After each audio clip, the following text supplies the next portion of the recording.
us to this historic event.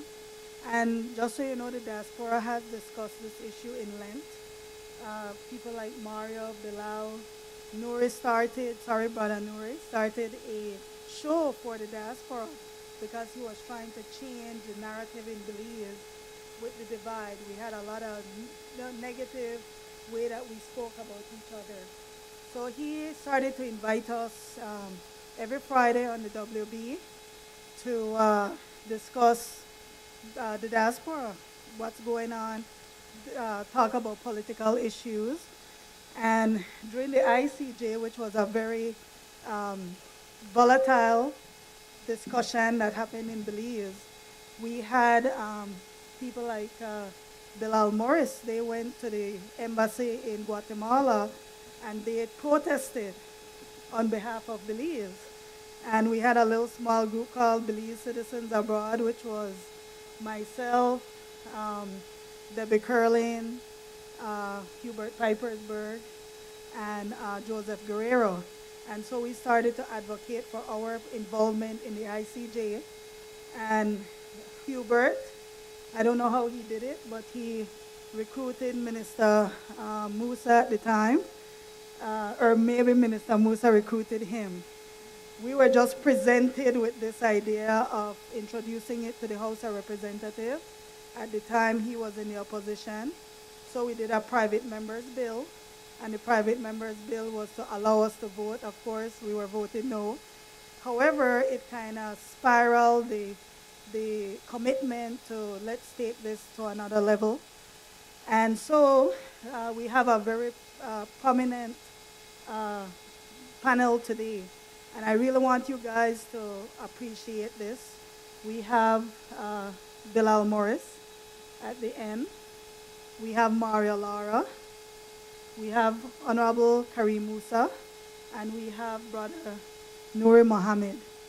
All these people have been very significant in the political spectrum, whether they're advocates or politicians or media.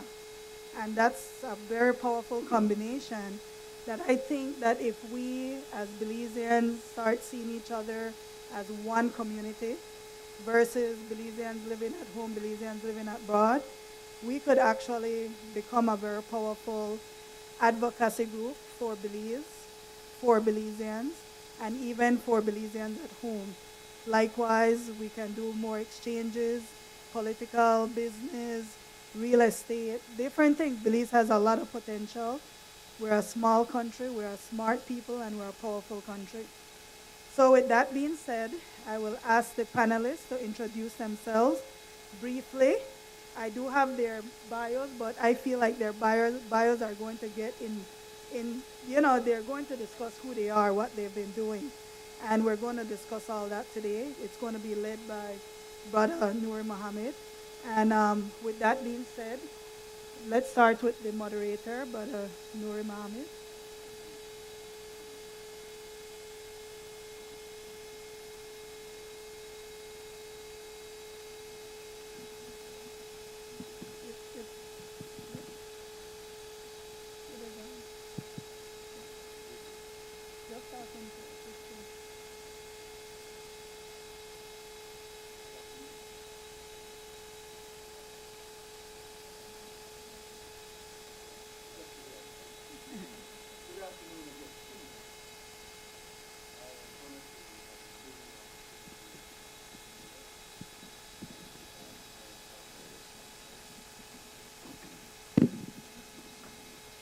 Yeah, I won't take a lot of time talking about me because it's about hearing from these esteemed panelists today. I will say to you that I am born in Belize in 1961, just before the Hurricane Hattie. I was taken over here to the States by my family. I spent 10 years here. I came here as a naive Caparuche, Chase Maklala boy at 12 years old. and I was dropped into San Francisco for a beautiful 3 months where I thought I was in some form of Disneyland or something like that, Chinatown. And then my reality check, I was with my sister in San Francisco, but my parents were actually in New York, Harlem, New York. So after my sister and I enjoyed our first 3 months in San Francisco, we went to New York. And what I could remember dropping into New York was the darkness of Harlem. And coming into that environment and learning that this da no Belize, and this da no Disneyland. And getting into the school system, you talk about bullying now. It was bully extreme when I was there in the 60s, beat up. I remember a little story of a young lady who said she liked me, but I was so naive, I never knew how to respond to that. And so her friends were laughing at her. Said, you know, see, you know, like you? And she got upset and came behind me as I was, the people's teachers kept cleaning the backboard, and stabbed me in my backside with one pen. That was my first reality check that this is no calm place. This, you have to fight. And so I started being transformed very, very early in my first time in New York. And then we moved over back to California, and I'm saying all of that to say the total time that I spent in the United States was about 12 years, maximum. And then I went back home. So I had the experience of growing in Belize, growing in the United States, and returning back to Belize, which I have been home over the last 50-odd years. But my experience in the diaspora was that my mother told me from the very beginning, you're going back home. I was never in America because I wanted to be an American or I wanted to pursue whatever in America, because I had a mother that was saying, remember, you're going to qualify yourself and to return home. So maybe that was the roots of my feeling about we have to be connected as a diaspora. And I had this opportunity to work with these brothers from Breda, and we had a program in 1989 where we actually started to, in a concretized way, try to build a connection with the diaspora. This is not to say that what was going on prior, going as far back as 1924, was not the foundation that we stood on. But in 1989, a very dynamic effort started when we had a radio program here in Southern California that was called Belize Caribbean Pulse. And the Belize Caribbean Pulse became one of the ways in which we started to ignite and bring up the issue of diaspora involvement in Belizean politics. I said that only as a background. Aria has talked about the effort that we have made on Creme Television, but I just wanted to give you that as a background, that I don't come out of the blue, but I have been engaged in this as one who has been involved from the very beginning. I will ask our esteemed guests to give us just a brief introduction like I've done just now of myself, if they will also do that, and then we'll get on to these questions here. Starting with the Honorable Karim Musa.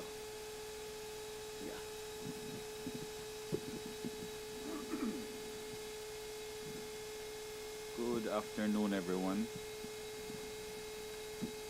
Thank you very much, Aria, Brother Nuri, my esteemed panel guests here with us today, and of course, all of you in attendance at this grand Belizean Diaspora Summit. Very impressive undertaking, and I want to commend all of the organizers, excellently organized. We even have a land and immigration clinic. Boy, you got a lot of people jealous, Aria.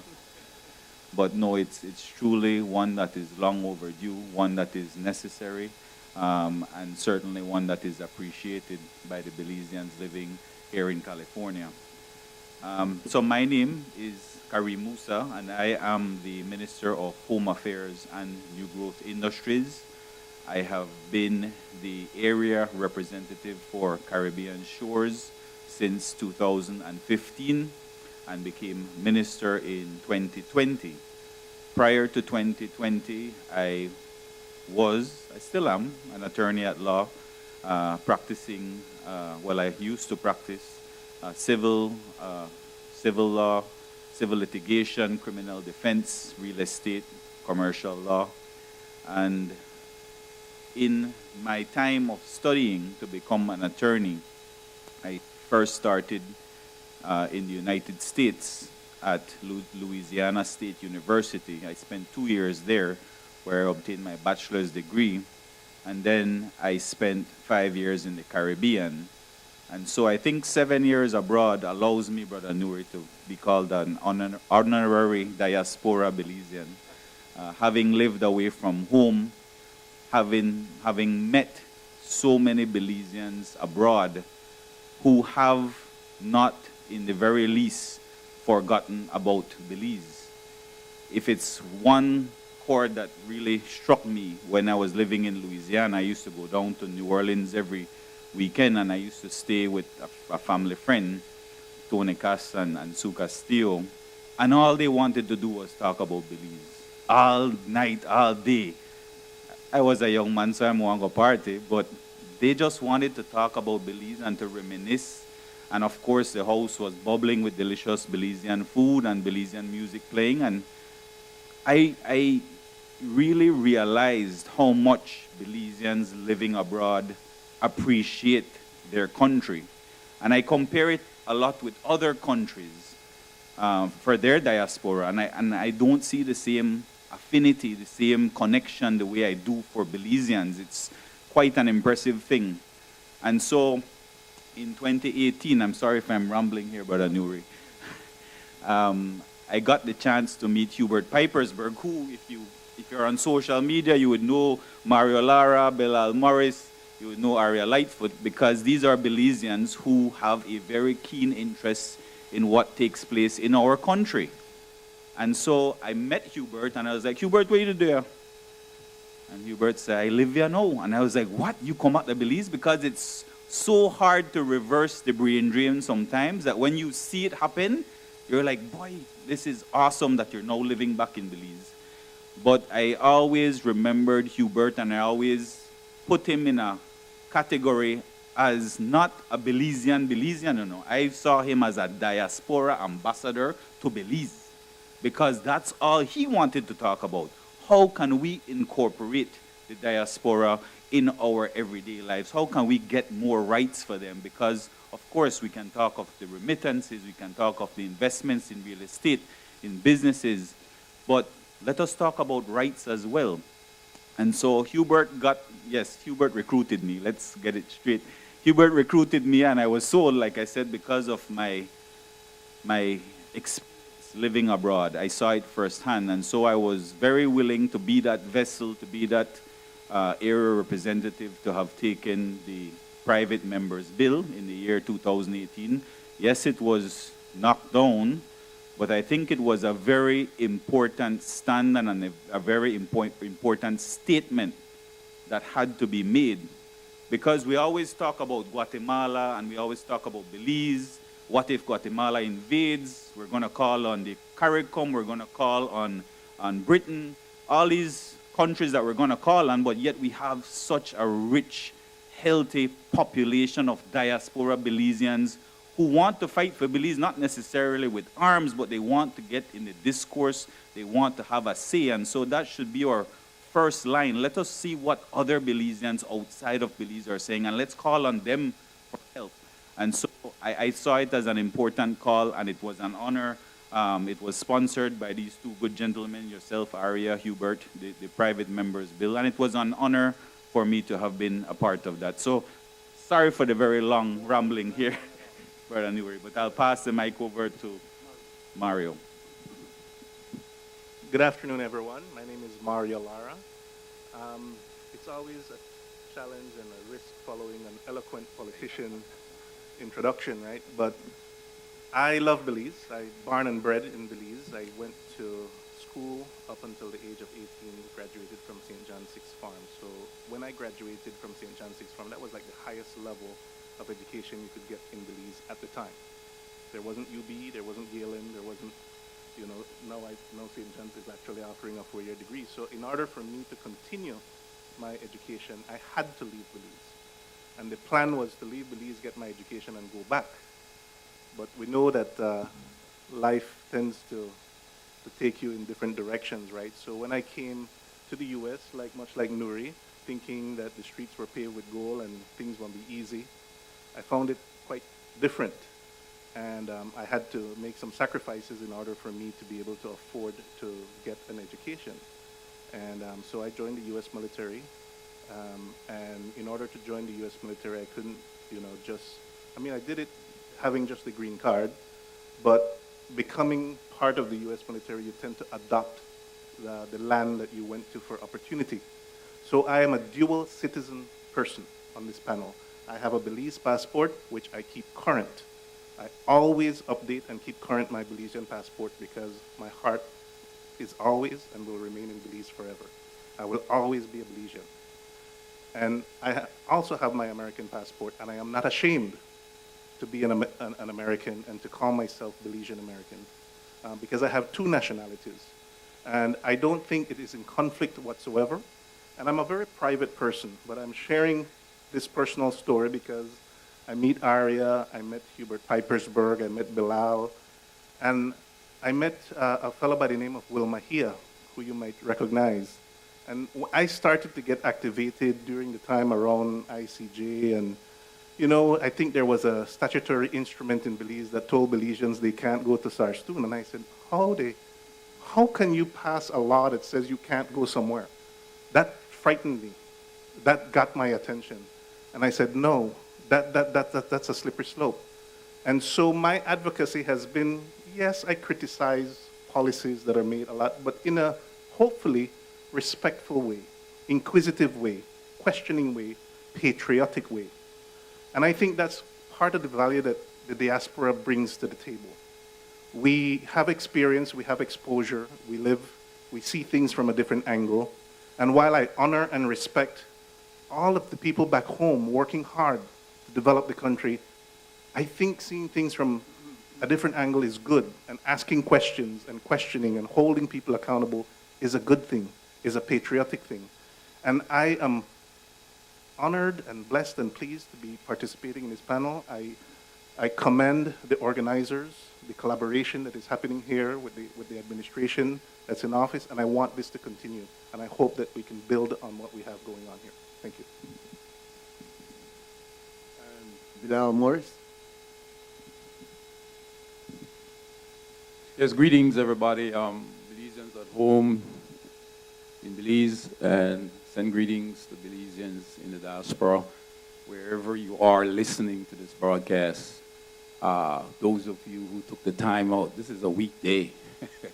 Belizeans, I can see you found the time to come out here, because while I was doing some PR for the summit on the ground here in LA, a lot of people, this is a weekday and I have to work. But it's so very impressive to see that Belizeans, like Minister Philip Golson used to say, Belizeans are willing, and when government is willing. I want to say that my work was based on activism for Belize for 30 years in the Los Angeles Belizean community. From the day I migrated out of Belize at 19, seeking a better education. As we know, we Belizeans, for most of us, we are what they call economic refugees. We didn't leave because of a war or anything like that. Or migration was not based on that. Or migration was just simply trying to find a better quality of life that Belize could not necessarily offer.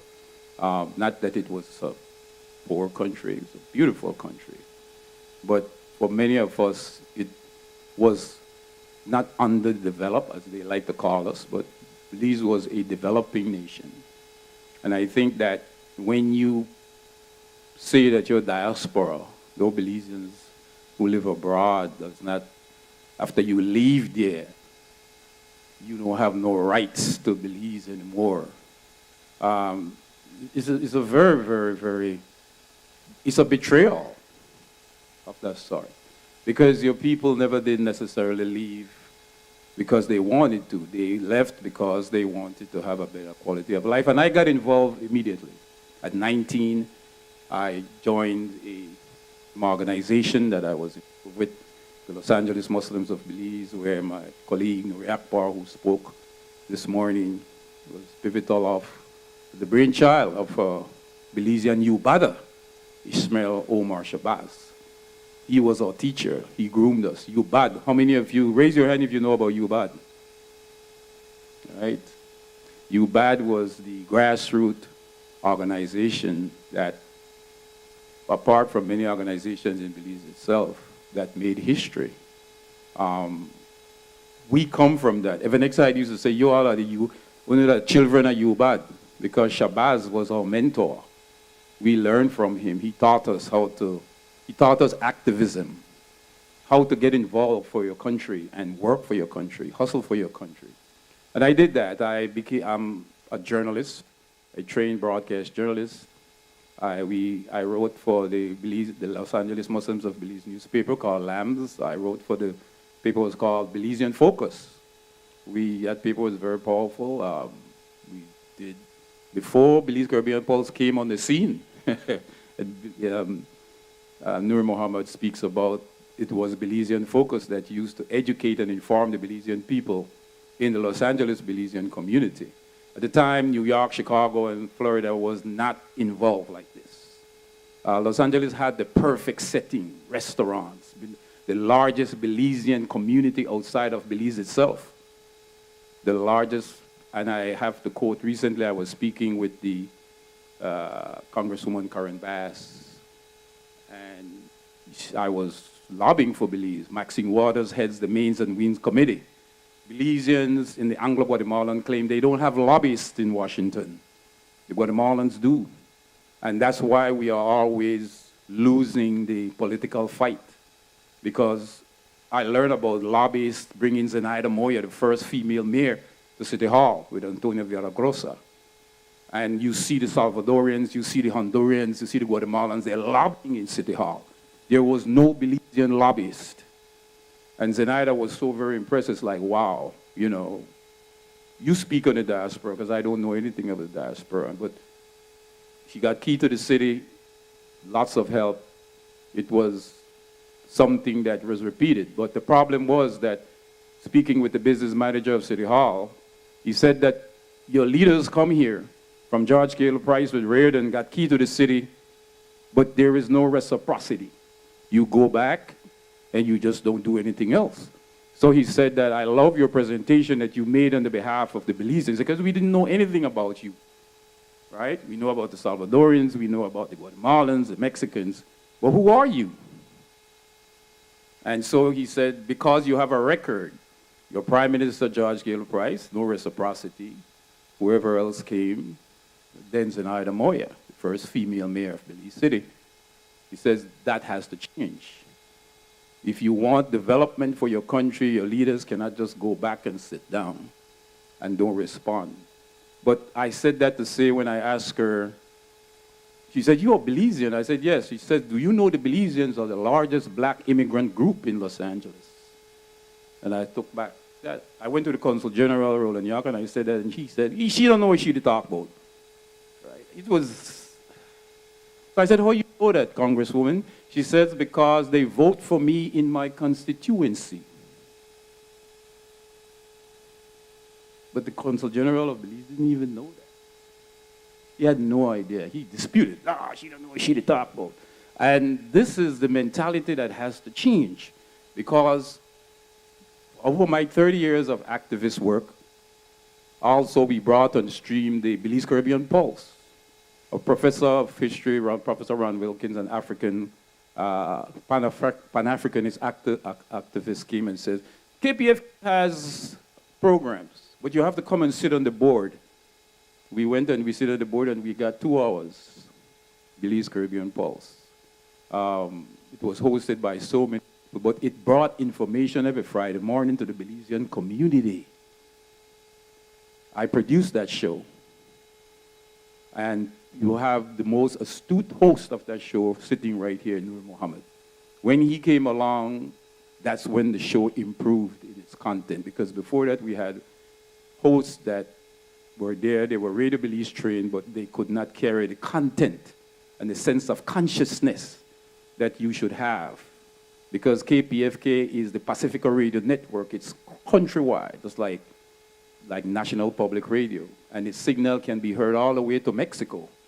It's a powerful signal. Again, no other Belizean community was in this, in no other part of the States. And so just as my activism work, as I would say, is just volumes I cannot just, but as we go along, we will be talking about it. And we are here today. It's very sad that the Musa administration was the one that voted into power to take away natural Belizean rights to hold political office in Belize. Belizeans living abroad could not hold political office, nor could they vote. And we were saying to the Barrow administration, resurrect that, because you're making Philip Golson turn around grave. Philip Golson used to say, Belizeans, natural-born Belizeans, wherever they are, they should have all rights, just like the ones that are left back there and the ones that are there. He was a pivotal part of the formation of the Consortium Belizean Development. As a matter of fact, I would want to say that Philip Wilberforce Golson was the brainchild of the Consortium for Belizean Development. And so the Barrow administration did not want to resurrect it. Nothing happened. And here we are today. I love this administration that has come to power. People like Karim Musa, people like Minister Marla, Minister of Tourism and Diaspora Relations. That has never been. In my 30 years of activism in this community, never been. And we have to compliment that, because it has never been. 3 years of the Barrow administration in power, never. There was a diaspora desk, but the girl who headed the desk, me and Hubert Pipersberg went to her, she said, I don't know anything about diaspora, but why are you heading a desk? Right? And so we I think, as Nuriak Bar said earlier, we have gone back 40 years behind since the formation of the Consortium for Belizean Development, where that brilliant lawyer, professor of law, Dr. Eddie Lane, crafted the bylaws that brought about an umbrella organization that did big things. The consortium did big things. It did great things, but most of those people has dead and gone. They're gone. So where is that new generation? You know what? I want to show you that new generation. Ariel Lightfoot. That's where the baton has been passed on. I told this sister, I don't know where you get all that energy, but this is how we used to be in Breda. The Breda was a young, dynamic, Belizean grassroots organization that was doing everything that CBA and none of them were doing. And so I just want to, by introduction, to say this was my work and the struggle goes on. Thank you. All right, thank you. All right. I did mean for us to get 4 different speeches. And so as the moderator, I'd like to apologize. But I should have been one spokespeople up here. So anyway, let's get down to it. When we're talking about, and our title here is looking at Belizean political rights and advocacy of the diaspora. First of all, when we talk about politics, we have to understand we don't talk about local PUP or UDP politics. We have to understand politics in a much more universal and global sense in order for us to take advantage of it. If we're thinking about political rights, meaning we want to vote, minister, or we vex over the fact that we never got under the ICJ, then we still have a narrow perception of the power of politics. This is politics. Politicians are going to go back to the cabinet and say, boy, that thing over there, they grow. We better start to listen to these people. Why? that is your political influences growing. And believe me, the importance of us being able to broadcast and streamline this all over the country of Belize, in fact, all over the world with this internet. We have Belizeans who have never made the connection and are making the connection today. One other piece of thing before I pass the first question to them. The immigration department is here today. Do you know that the interpretation in our Constitution is that every Belizean citizen who have children and who have people who are married to Belizean are by descent able to become Belizean? I just said that too easy. Why? Because if you extrapolate that kind of mathematics, we're talking about maybe 1.5 million Belizeans in the diaspora. I know you can't conceptualize that, but we like have picnic. And our picnic like have picnic. In addition to that, we went through a period which was, to many of us, embarrassing when we started to have an economic citizenship in order to get new Belizeans. In the United States, they have a citizenship program. You could buy one passport, Chato. So this idea that we were selling passport and we were cheapening ourselves was not a true picture of what was going on there. It became bad because the hustlers got involved. But this idea of economic citizenship was a legitimate process that is still going on all over the world. It's when it's misused that it becomes a major problem. I am saying that to say, through that program, a lot of people never even born a Belize and they in a Belize at any period of time gain Belizean citizenship, and their children and their children's children can also say that they are Belizean. Am I right? So we're no longer talking about that, and I use this word carefully, handful of Belizeans that have coming here since 1924 and establishing themselves as an organization. Now, 100 years later, their children's children's children are involved in that effort still. So now, when we talk about political influences, do we know how many of us are here?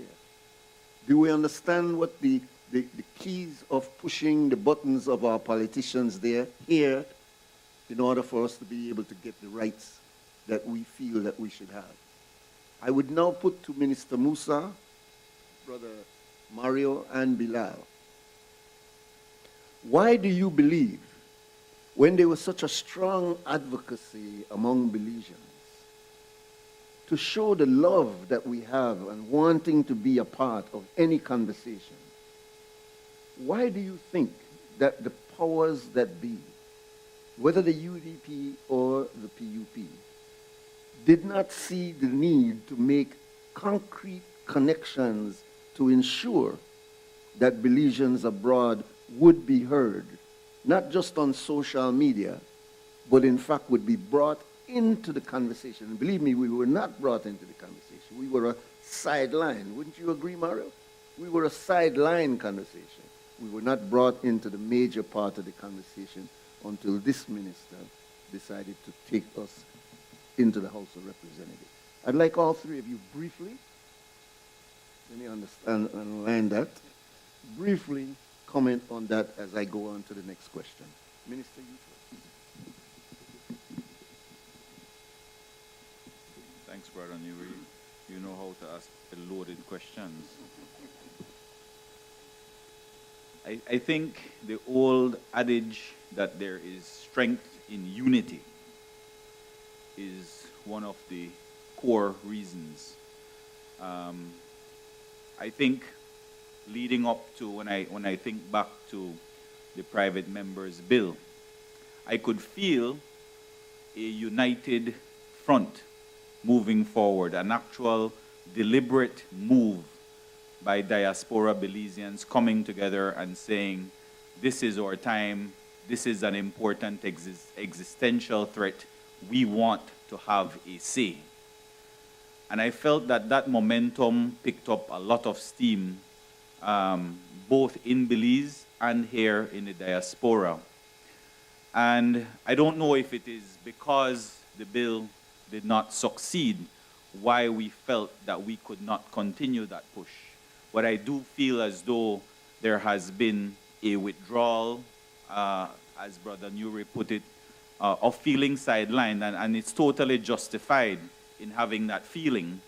And when you ask me why would politicians on a whole not want to have the diaspora have a say, and again, I'm speaking in general, PUP, UDP, PNP, what have you, it perhaps has to do with the fact that, one, going back to the original point, there is not that united push, and two, there is a lot of uncertainty. I was discussing with Aria before we came in the room, how many Belizeans do we have? And Aria mentioned it was probably around 100,000, and somebody came and chimed in and said, no, it's more like 225,000.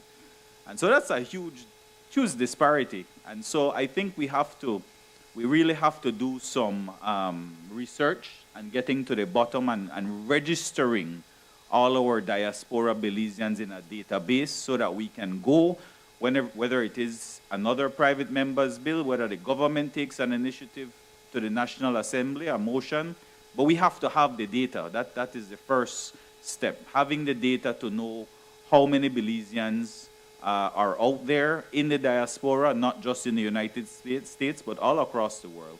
And then the creation of events like this. This is an excellent movement in and of itself, right here. This is advocacy, like what Brother Newry said. This is advocacy, and these are the types of things that then lend to further conversations, further lobbying, and this is where the voices start to get registered at home. And so I would hope that this push for political rights and more political say can continue with a united diaspora. I know that the members of our political administration are willing to listen. And again, I think we have to get to the bottom of the numbers and move from there. So, just so that we don't have the same question being answered by all three, I will try to be creative and have them to spin a different question each time. So, Mario, your question would be, if there are three things on the top of a very long list of priority issues, what would be the first three that you, as an active member in the diaspora, would advocate for the government of Belize to look at critically? The first three. I know there are many, but the first three. Yeah, thank you, Nuri. And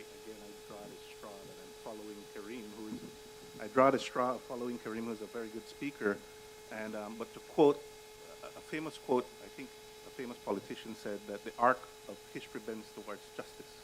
But it's not a straight line, right? It's an arc. And somebody, the panel this morning, talked about, the work being done from the founders from way back when. And I think the reason why we have a Ministry of Diaspora goes all the way back to all of that work, Nuri. And so I see progress happening, not fast enough for some people and not quick enough for some people, but it's happening. And I love what the minister said about collecting data and unity. Because this morning, there was a theme also about the need to be organized. What the government of Belize needs from the diaspora is legitimacy. You asked me a question about what are the top three priorities, and I can give you what my top three priorities are, but is it legitimate? Do I speak for the diaspora? That's my personal opinion. My personal opinion is that I want to be able to vote. And I don't want to have to break the law in order to vote. I can't register for a constituency in Belize, honestly, because I have a house there, my mayor is here, but I can't vote for the mayor because I can't register, because you have to live there for 6 months in order to legally register to vote. And I want to vote for my representative, for my local representatives, for my area representative. I want to be able to vote. I've invested a lot in my hometown in Belize. I've invested a lot of my hard-earned dollars, and I continue to do that. So my priority is I want the ability to vote. And that should be a service that's provided by the government. You had a bunch of El Salvadorans line up in Belize voting in their elections. We couldn't vote on the ICJ referendum. A private bill that was sent got shut down. So the right to vote, that's fundamental. That's a fundamental right of a citizen to be able to vote. You mentioned economic citizenship.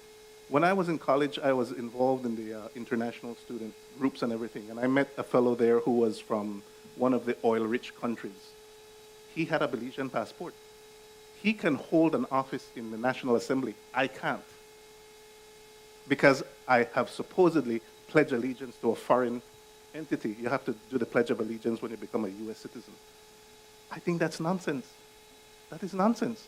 Arya should be able to be a senator or a area rep. You know, give the people the right to make that choice. That is freedom. That is democracy. Those things are my top two. You know, the right to vote and the right to be represented, right? And to have a representative. So there's got to be a way to figure out. Mexico. Mexico has a council of diaspora that are elected people that advise the government on policy matters. You have expertise here. If not the right to vote, if not the right to hold office, at least some type of mechanism where you have a advisory or policy or some kind of body that can create this legitimacy. I love it that there's this investment, right, to collect the opinions, to meet with the diaspora, to find out what their needs are, to collect the data, because that's going to be critical. Share that data with us. Partner with us, collaborate with us so we can do more of this type of thing, so we can collect data and so that we can continue to strengthen this relationship. Right. Those would be my top three. We can't do anything without data. We can't keep just guessing what we got. 100,000, 200,000, I dropped out 1 million. Where is it? Where do you go to say, no, it's not that, it's this. So we got work to do. Now, Bilal, yours would be this. There's not a complete love for diaspora in an ordinary Belizean, you know. Let's be real. We know states, people come here and think better than we, they come here and they flex up, but hand me that tennis after you go. Or bring it over, Lord Rayban say, bring this, bring that, bring this, bring that. All right? So we have had a relationship, we love our people, and somebody made the point this morning about the ethnicity of Belize. That's who was making the point. But you have to understand why it started with this large sector of Creole, because way back in 60, 70 years ago, Belize was 75% Creole. Do you realize that piece of statistic? And what might be shocking to you now is that the 2020 census is saying that we are pretty much a little bit about 2% higher than we were in 2010. And 2010, we were at 25%. So I don't know if you understand the dynamics of dropping from being 75% of a population to being 25% of the population 60 or 70 years later. So you want to know who were the first diaspora people? It was those groups. But that does not describe us now. We are a multi-group of people now with citizenships and ethnicities from all over. So when we talk about Belize, it's not just that core group that we were talking about 40, 50, 60 years ago. It's a much more multi-ethnic group of Belizeans, which are all Belizeans. Have we grown to be able to embrace our Belizeans? Or are we with the same biases and prejudices that we have home and we bring over here too? Me not talk to them because they're not from Orange Walk. Me not they with them people because they're not from Dangriga. Do we still do those things over here? Because if we're doing that, we will remain in a very minimal cycle or circle of influence until we break that. So your question, Bilal, is looking at the reality. Why is it that we have not been able to gain that encouragement from some Belizeans about embracing the vision of the diaspora. First of all, do you agree with me that that embracement is not complete as we would want it to be, and that beyond remittances, people really don't understand the dynamics of what you're going through here in the diaspora? Yes, I totally agree with you that, but we have to understand that we come out of a colonial past. We are still a people that is the anti-colonial struggle, divide and conquer, British divide and conquer. We are victims of that, Belizeans. PUP, NIP, Belizeans in a Belize, Belizeans abroad. Every time you look at the divisions that we have, PUP, NIP, now you have Belizeans, diaspora, and Belizeans at home. We have been kept divided, and I think it's that remnants of colonialism. We cannot deny. A lot of people is like, what's that? What you talking about? And I think that our people have not come into a sense of consciousness to say that here you're a natural-born Belizean. And you are showing a resentment against the same people. You are Belizean with staying home, or what we want to call it, and I put them in quotes. And you got a Belizeans were left as an economic refugee, but yet a Belizean, there is reciprocity, that Belizean, they send back that money and they support that family. Why you want to make that Belizean an enemy? Your own people. Because, again, colonialism, we are trapped. Ivan van Sertima once said the colonialization of the imagination. We don't even know we are colonized. We don't even understand why we are divided along political lines and along this new line that Brother Nuri is talking about. Belizeans at home and Belizeans abroad. There's this resentment. We want to think we're going with that. Or bring that, yeah. We think we're going with that American thing. It's a sort of resentment. But we cannot delve on or continue to perpetuate that kind of division. We got to work for unity. And I think that coming out of Belize, I learned my activism was not only in the Belizean community, but my activism was with Chicanos, Mexican Americans, Cubans, Africans. We were called the Belize Rural Economic Development of Agriculture, Land, an alliance. Brother was different from all the other organizations. We were just meeting to send boxes home to Belize to help Belize in the times of natural disaster and so on. But I came out of a sense of consciousness where I learned activism based on unity, where some of the very same people that we were looking at amongst our ethnic groups as, well, that mestizo and that refuna, we became liberated away from that foolishness. All right. Yeah. You know, and so I want to say and to add that how are you going to talk about your people are divided when you take your natural-born Belizean? Just to put a cap on that, Brother Nuri. Okay. When you make a people, you violate the Constitution, and Minister Musa can tell me if that is wrong. You violate the Constitution to make Guatemalans citizens of the country, but you take away natural-born Belizean rights. That doesn't make any sense. And you allow them, you violate the Constitution when you make a country. What did the Constitution say? Any country that claims the country of Belize, their people cannot become citizens of that country. And every government of that country have violated the Constitution, whereby taking away natural-born Belizean rights. So I just wanted to say that as a cap to what you're saying. All right, this discussion cannot be nice and soft. It can't be a violent, Motagan type of conversation, because this is rights. And people try to prevent you from having certain rights. So please understand that there are going to be comments that are coming from these panelists you may not necessarily agree with, but this is the dynamics of when you're talking about politics, because you're talking about power.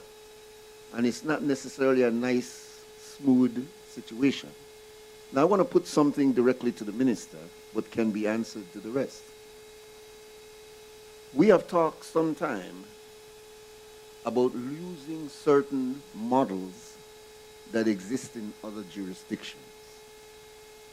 One of those models is having diaspora representation in your parliament and ensuring that they be given the right not only to vote, but to be in the governance process itself. Now, there's been a lot of discussions, there have been papers, Aria has written on it, Mario has written on it, so many, Bilal has written on it. There's been so much thought given to how do we ensure that Belizeans here don't only have advocacy in terms of words, but are actually able to be represented in the House, or not in the House, but in the governance process. So the question is now, can it be conceptualized that a seventh district of sort, clearly it is almost a virtual concept, can exist where there can be a representative from the diaspora who is appointed, clearly not voted, but if we have senatorial appointments of individuals, can the minister conceptualize a scenario where we can see a representative from the diaspora in our Senate and in some aspect of our governance process, sir?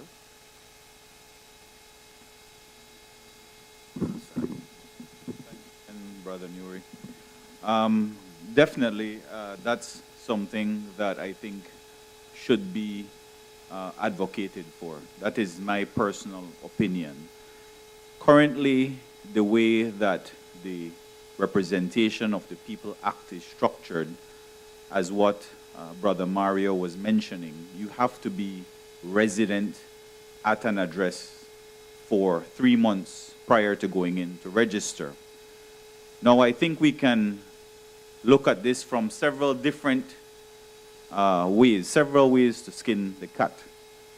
The approach that we had taken, along with Aria and these good gentlemen, was to remove that portion of the law that said you had to be registered at a particular address for 3 months.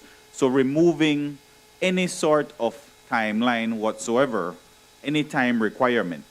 That way, whenever Mario goes home for his 2 weeks, he can register because that is his home. That is his family home. And he's allowed to vote, to register and vote in the constituency where he has his family home. So that is one way in which to do it.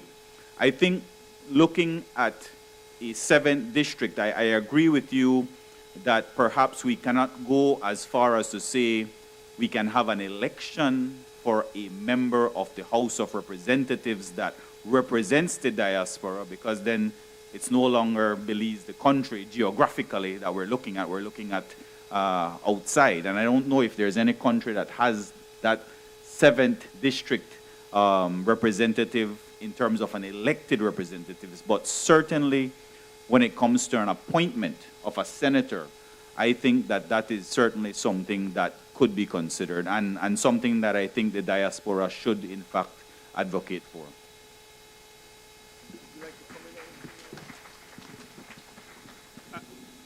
I think this is a growing trend because if you do the research, dual nationality is on the rise.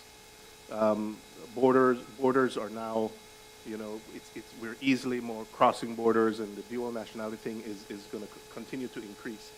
For a very, very small country like Belize, we cannot afford to not include our foreign citizens, especially our citizens by descendants.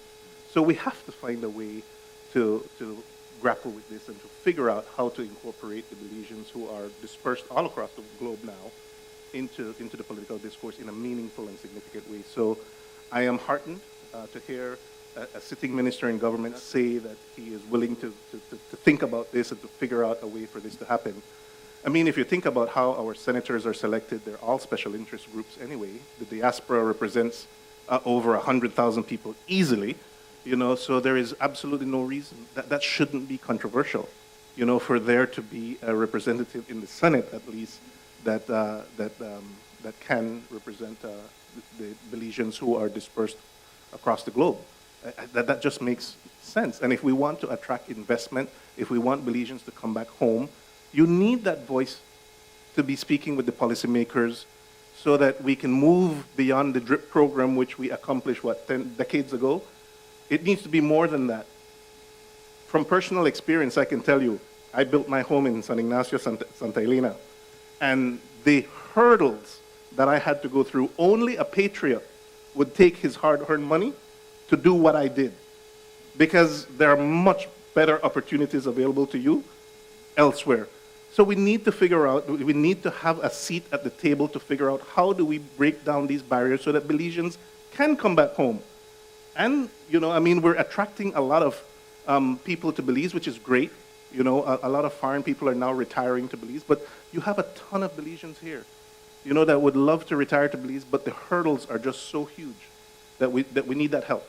And we need to have a seat at the table when we're talking about those policies, financial policies, economic policies, just to transfer money to Belize. Every time I transfer money to Belize, which I do a lot, most of my disposable income is transferred to Belize, I pay the amount that I pay in fee because I don't break the law.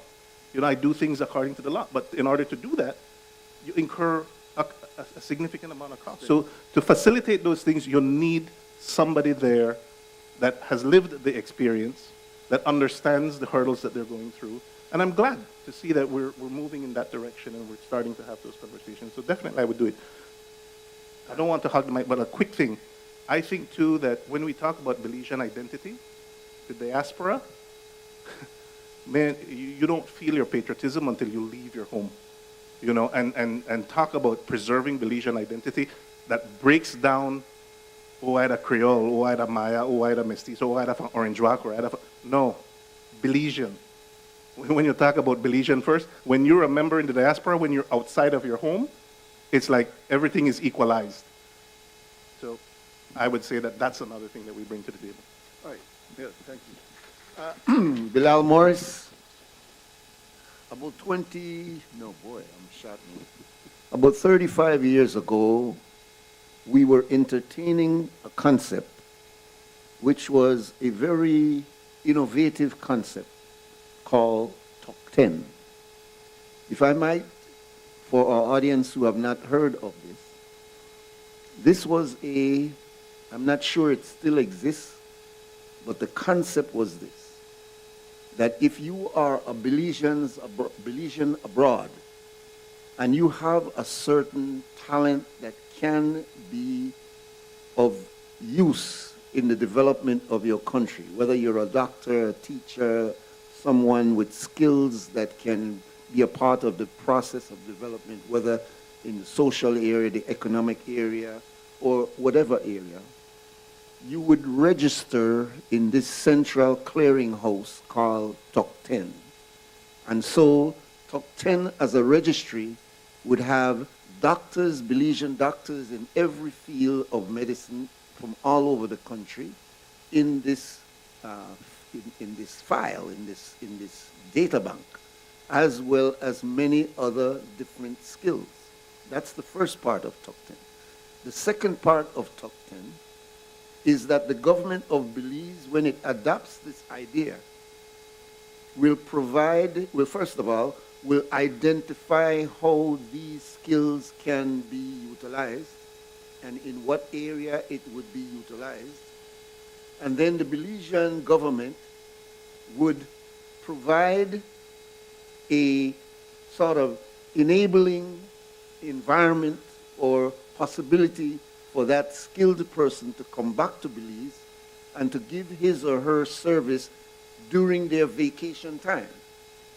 So for this example, you have a person who is a pediatrician in specialty, and he or she wants to come back home to Belize. They are not going to charge the government anything for that very specialized service that they are going to give. And all the government would do is something very similar to what it would do for a group like Peace Corps or others, where it finds a way to make them not have any expense while they're there for that 2 weeks. And maybe Gideon Lee Key trip also as Brata. That was the idea. Now, let me tell you, this concept came from Bert Tucker, and I have a letter in my files where the foreign minister Said Musa, I think it's close to adopted this as a concept. Am I right or not, Bilal? Yes, absolutely. And this was supposed to be an ongoing process where if you're an engineer, if you're skilled in any other area, mine is in human development with youth in difficult circumstances, I would have had a ton And of people. you are a product of that, brother. Yeah, people who are working in these with different whom areas and you work with the gang. can go in Yes. and give voluntary work. The concept is a brilliant concept. So I'm asking you, Bilal, first, why didn't it work? And can it still work? Well, it worked because you came out of that top 10 transfer, and just to educate the audience, or Belizean listeners at home and abroad, because history is very important. Or people don't know history. It's not even taught in the schools, Belizean studies, we have that now. People don't know history, right?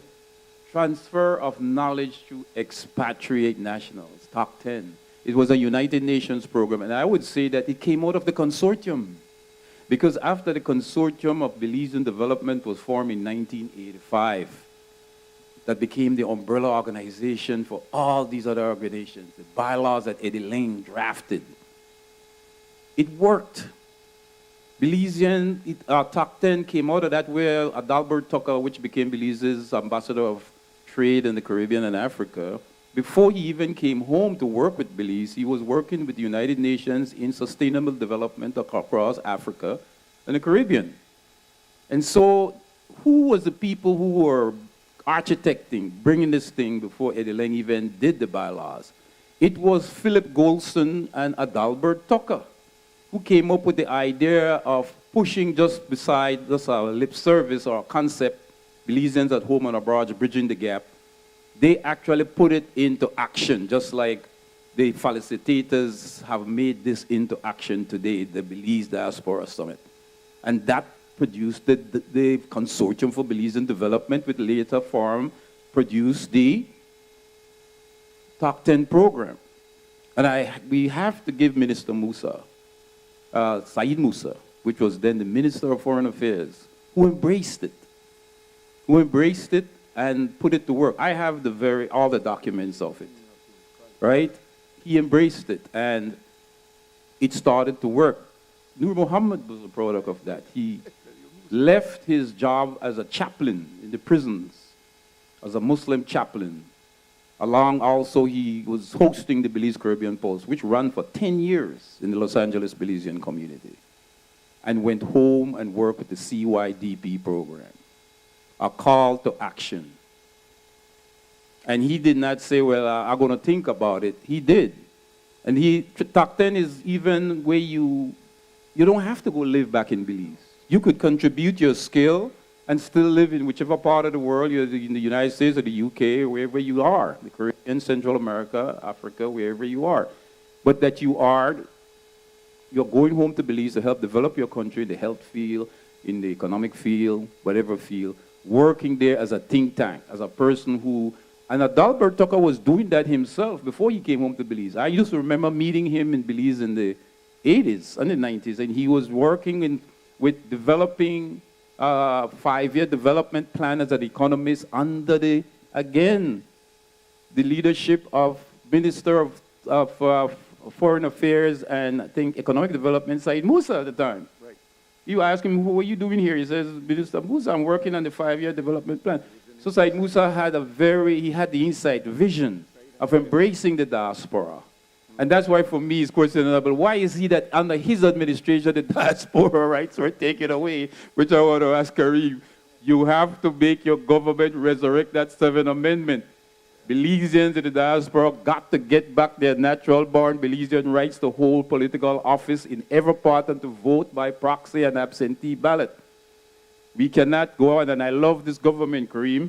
You all are young, bright technocrats who are ready for action. Resurrect. Barra didn't do anything in his 3 terms. He sent us back, swallow us up and spit us back out. You have to take your administration to resurrect the 7th Amendment and get back natural-born Belizeans. They're out here. Why are you going to take their rights when you give Guatemalans whose country claim Belize the right to citizenship and to vote. We couldn't even vote in the referendum. We couldn't even, which is, our country is on the chopping blocks. This is serious time, as Nuri Akbar talked about this morning. This is no play, you know. So we are a power here, and we need that seat in the House. We need that seat in the Senate. We need that seat on the constitutional reform. And Minister, I'm so happy that you came and joined this panel today, because you're not only a politician, you're a lawyer. You understand the Constitution. Thank you. All right. Thank you very much. I'd like to thank all of the panelists for this very, very dynamic conversation this morning, this afternoon. I love to see that we're almost full. The audience has grown completely. We are almost full up of the chairs, and this is a sign that you recognize that this is an important part of this conversation over this weekend. The last thing I would like us to remember is what everybody has been saying. We cannot afford to rev up our engine like this and then make it get cool back down again. Yeah, I don't even want to tell you what it does to the human body when you get it excited and it doesn't get a fulfillment. You know what they call that? You know what I talk about, right? Okay, good. So, guys, I just want to thank the panel. I have to wrap it up. Thank you very much. Please give them a round of applause. Just so you know that we have Mr. Noor Mohammed that came all the way from Belize. You had Mario that flew in just for this panel, and he's flying out today. You know, you have Honorable Karim Musa that opens himself always up to criticism, because whenever you're talking about difficult issues, our feelings kind of get wrapped up sometimes in it. I do want to say that just as a thank you, we have XTV that has come all the way here, partnered with us to make this happen. We also have Radio Belizemix that's live. Will Johnson in the back, he has been doing all these diaspora shows. And so we want to give a thank you for all these people that are involved. And of course, our sponsors, Ministry of Tourism and Diaspora Affairs, has been a big partner in this. And the sponsors in the room next door, please go check them out, talk to them. It's their business. They service the diaspora. Some of them have companies in Belize. Some of them are companies here in the U.S. So we'll have more tomorrow with the investment forum. But you guys, that's how you support and grow each other. I want to say that the idea that we can channel people's resources. I know right now the government has created a board that involves members of the technocrats.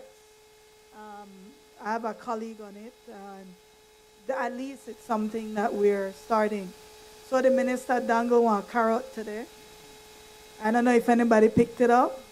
He said, we have one vote for senator. He said that's a carrot he's dangling. It is up to us to hold our leaders accountable outside of politics. It's us, our rights. Our Constitution gives us rights. We have human rights we're entitled to. And so when our leaders come to us and ask us what we want, it's not just to hang out with them. We want them to do something. Ask them, talk to them. They're humans. And I'll be honest, I respect politicians as much as I criticize them, because it's a tough job to get in front of people, advocate for something, knowing that you live in a country with limited resources and having to deal with criticism all the time. It's a tough job, but somebody's got to do it. With that being said, we'd like to give the certificate of appreciation. First, Mr. Noor Mohammed. You know, he has, like I said, I gave a little bit of history. I won't prolong this. Thank you.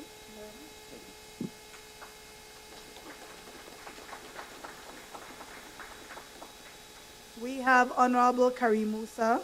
Thank you for coming here.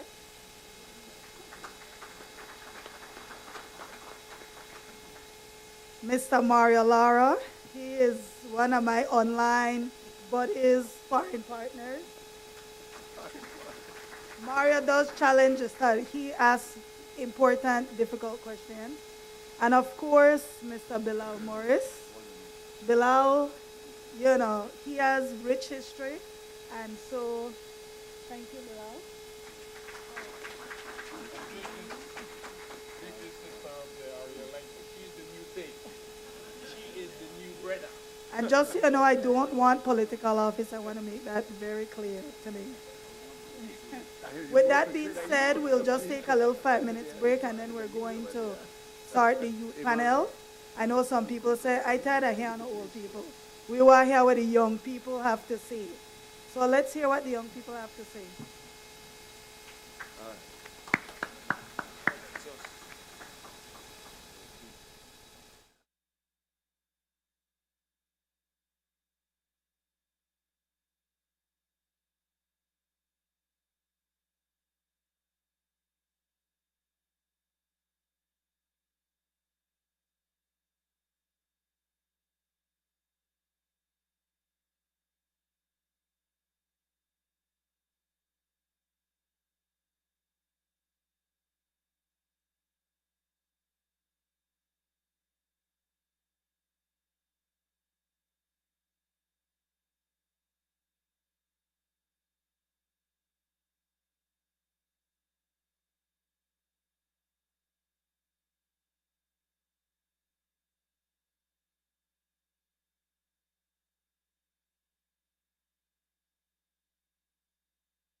And I'll never forget the day you walked away, walked on out of my life with my very best friend. But baby, every night I wake up crying, tears on my pillow, pain in my heart, and you on my mind. Tears on my pillow, pain in my heart. Ooh, we have little faith in the one you love. Yeah.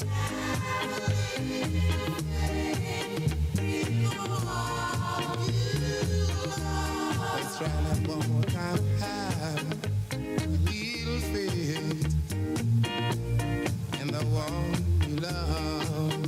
Yeah. Lord, Lord.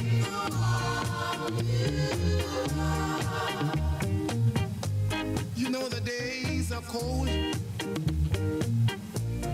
the nights are so long, yeah. And I just need this little woman who I could call my very own. But some of her friends told her bad things about me. And I just need this little woman to be living and to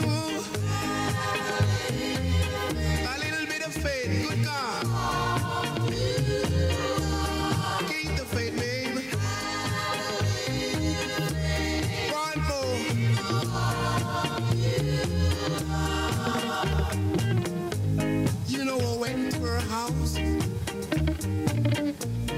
on a Sunday afternoon.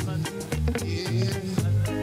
I took one look at that woman's face, and don't you know that everything was blown? She said she had a call from someone that she knew. They told her bad things about me, and I knew it would be so. A little bit of faith, good God. Gain the faith, babe. Lord of mercy.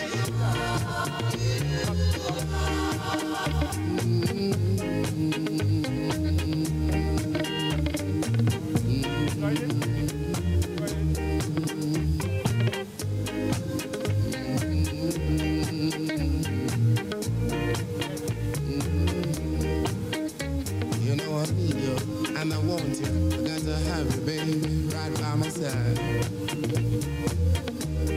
I don't want to see the teardrops falling from your eyes. Oh no.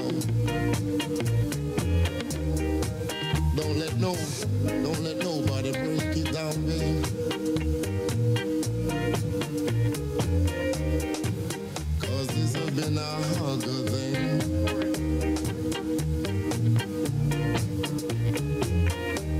I said to keep the faith.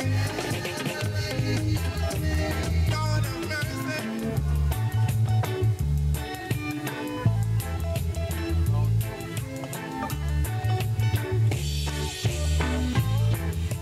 I'm still in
still in love with you.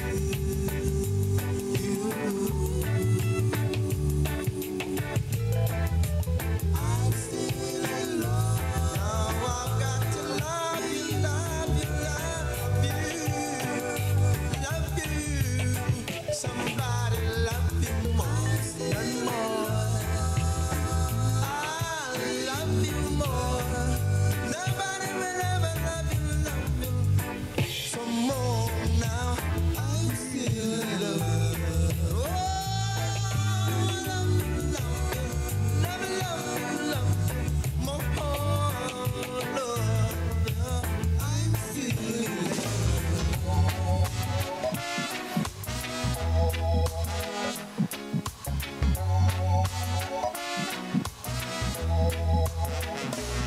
Friday evening one more time. Joy and confusion reigning.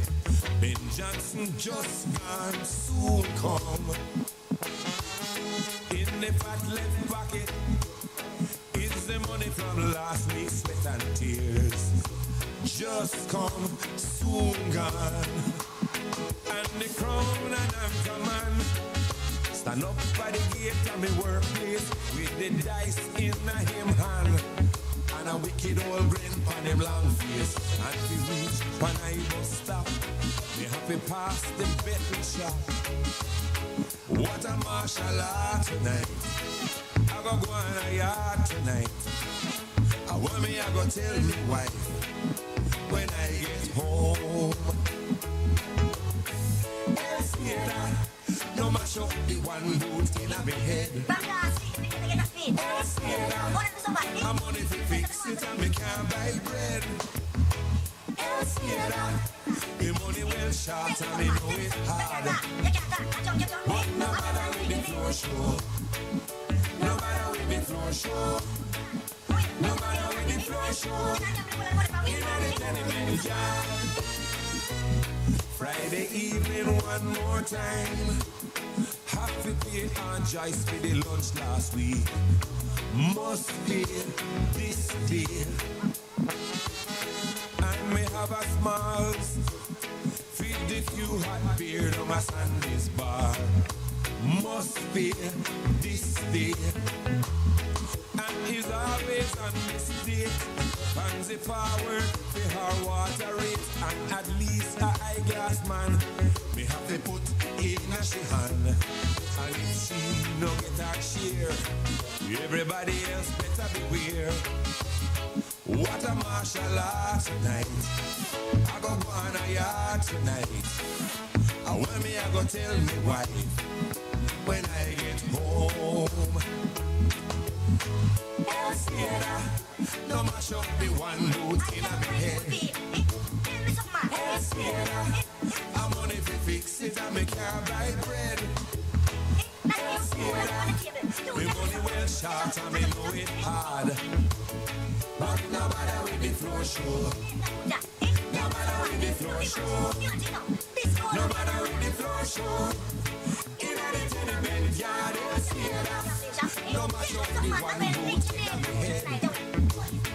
Yes, yeah, I'm on it to fix it and me can't buy bread. Yes, yeah, the money well short and me know it hard. But no matter with the floor show, no matter with the floor show, no matter with the floor show, in the tenement yard, yes, yeah, no mash up the one boot in my head. Yes, yeah.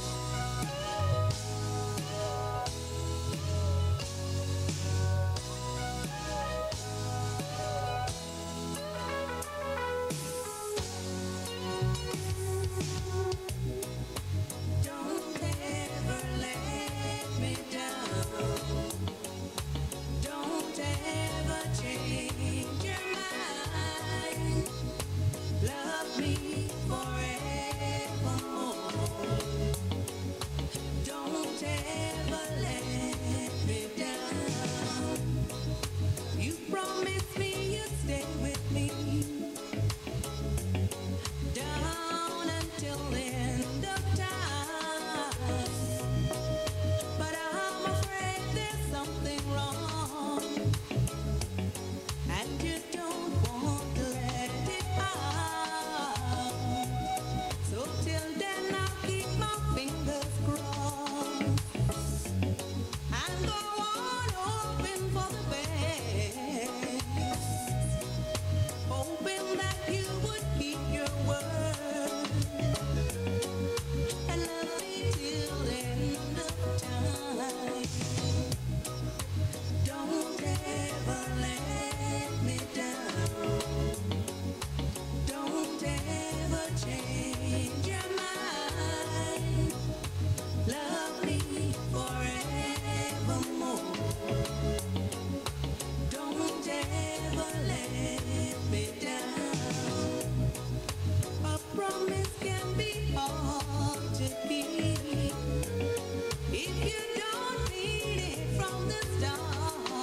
Hear them say, dreadlocks can't live in a tenement.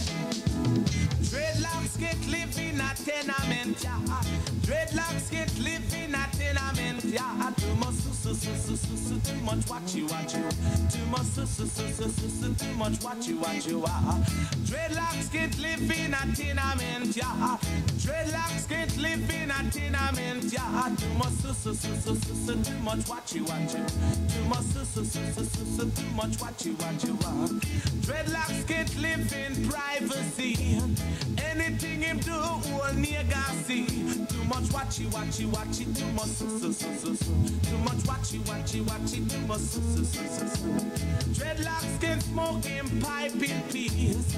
Too much informers and too much bees. Too much watchy. Too much, too much watchy. Too much, Dreadlocks can live in a tenement yard. Dreadlocks can't live in a tenement yard. Can't penetrate in a tenement yard. Can't penetrate in a tenement yard. Skip,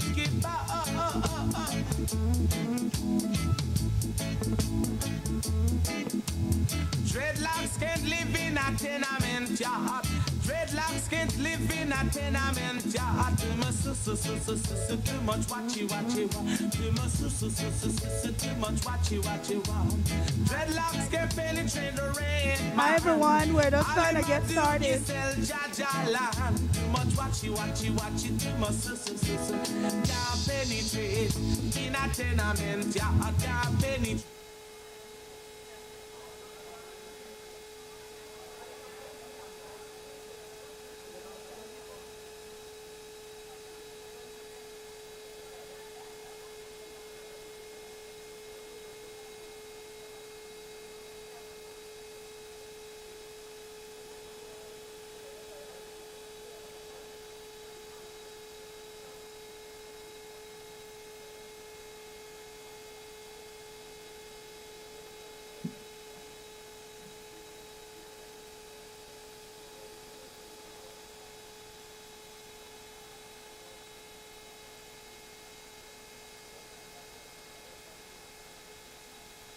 From the eyes of your express it if you might, as the passing of the night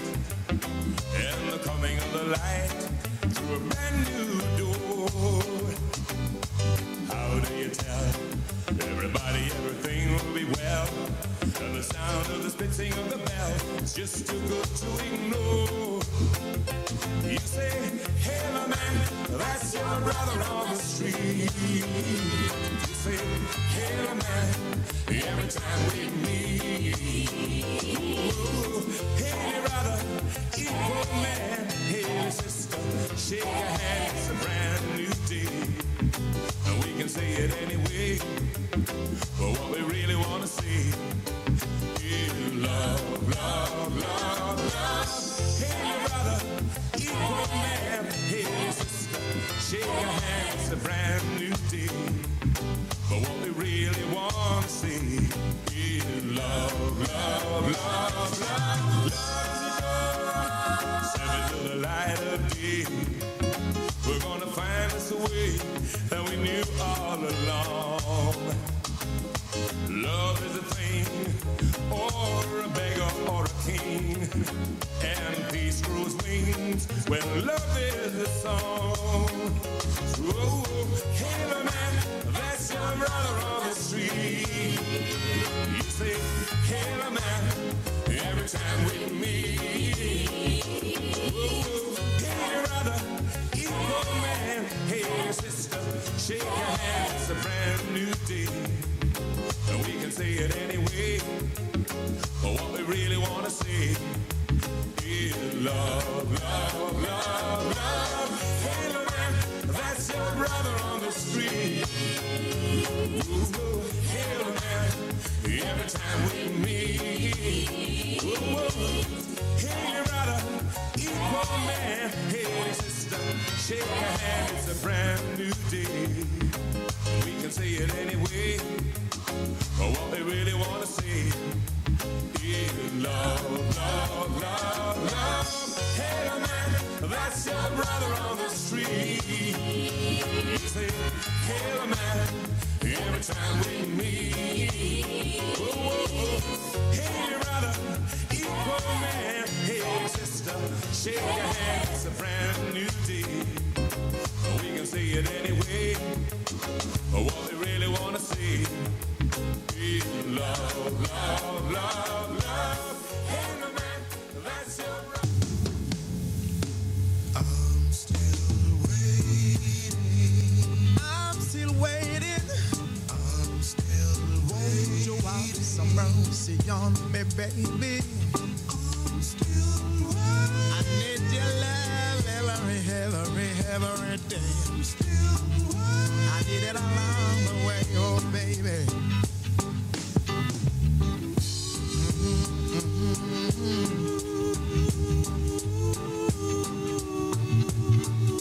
Well, I'm still waiting.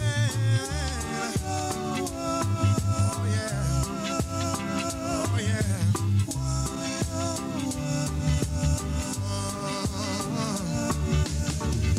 I sat on my feet. Won't keep me up anymore. Oh yeah. Every little beat, my heart beats, girl. Oh yeah. It's out of your door. Oh yeah. I just wanna love you. And I never gonna hurt you, girl. So why won't you come on to me now, girl? Can't you see I'm under your spell? But I got to know why, girl. Whoa, why, girl? And oh my gosh, the rain is falling, and I just can't stop falling. I'm still waiting, and I'm still waiting for you, baby. I'm still waiting. I'm still waiting, and I'm still waiting here for you, yeah. I'm still waiting.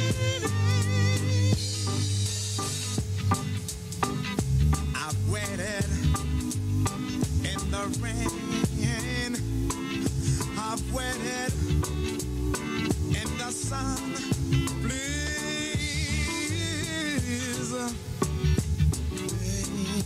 relieve me from these pains, just pains. I love you, yes I do, but tell me,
for joining us. I know some people left to go eat or use the bathroom, so we'll give them 2 minutes. If Detroit, if you could just ask them if they want to come back in, that they know what's going on.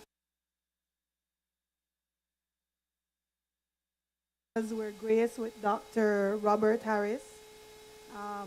He is a director now. He's in the administrative part of university, but he was a professor.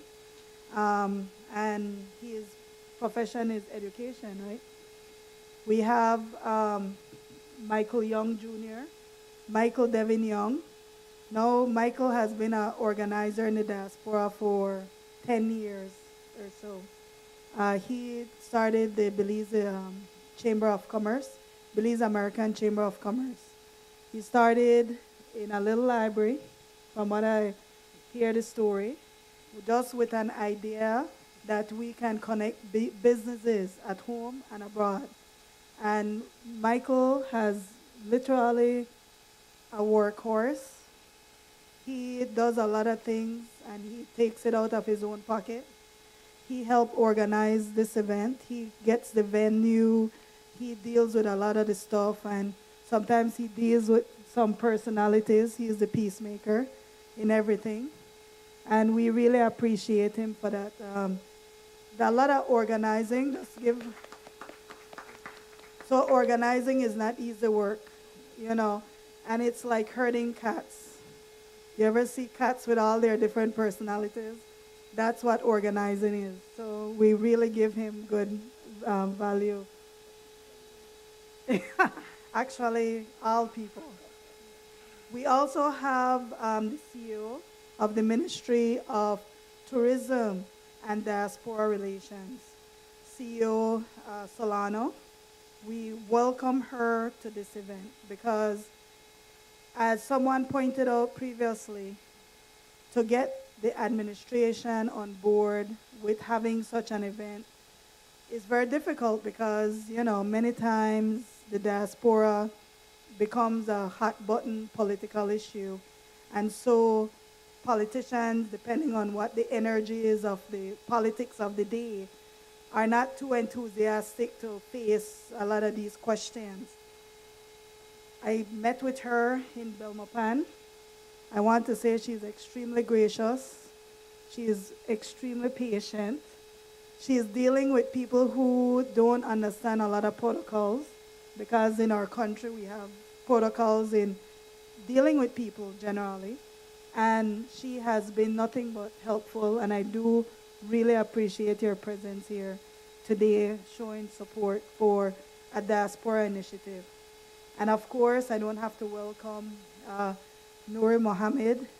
He has been a big organizer for many, many years, and he has been a champion. He has given his platform to the diaspora via his WB show.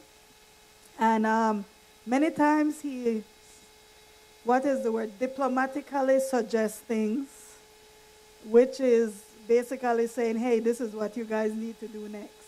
Because he is a thinker, he has a vision. He's been there from UBAD movement. He has been involved with a lot of different movements. And these movements are always about empowering Belizeans.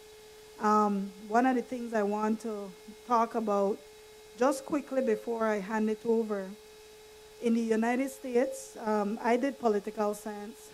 Surprise, why I like politics. But there's two major groups in the United States that have been extremely successful. It's the Jewish community and the Cubans. They're very powerful lobby groups because they're actually seen as the two most educated groups that moved to the U.S. You know what the third group they identified? The Caribbean, as a very educated group. Most other people, if you look at Mexican migrants, they come over to work in the farms. But a lot of people who come from these groups are professionals. Belizeans, a lot of Belizeans, when they get here, they chase, education, profession, different stuff. Belize has it within its power to become a powerful lobby group, even though we're small. And different entities have played different roles in the diaspora. Michael advocates for businesses. You have Solano, CEO Solano. She is a representative from the ministry that was created recently. Before we had no voice, we had nobody to officially go to and make these requests. You have Nouri Mohammed. He advocates from a more social perspective. And you have all these different groups. You have medical. You have all these different diaspora groups that are doing different things.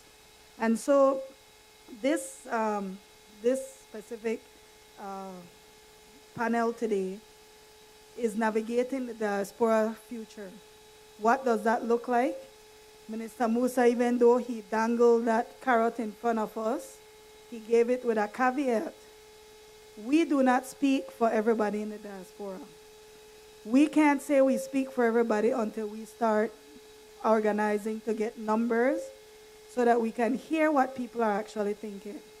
And just an FYI, for the first time, when they were talking about constitutional change, they did include the diaspora this time and asked the diaspora what they wanted. And I'm telling you, when you become part of a group that's powerful, even the U.S. government take notice and they give you things because they see the value in your work. And so, yes, as Belizeans, we love party, we love have fun, but we know a significant part of the U.S. economy too. Speaking from the American perspective, when you talk about your taxes, these are things we cannot walk away from in America. You have to pay your taxes. You know, so these gives you, the United States gives you political rights. I could go to Belize and I could vote for a president, even if I'm in Belize. So some are the things that we talk about, and we want to talk about what the future is, but I can't talk about what the future is for the diaspora. We need numbers, and we need to start advocating as a group that has been identified, just like the Jewish community, just like the Cuban community. Powerful lobby groups because you understand the system. That's all it is. That's understanding the system and advocating within the system. That's what makes them powerful. So with that being said, I'm handing over to Nouri Mohammed to take over this panel.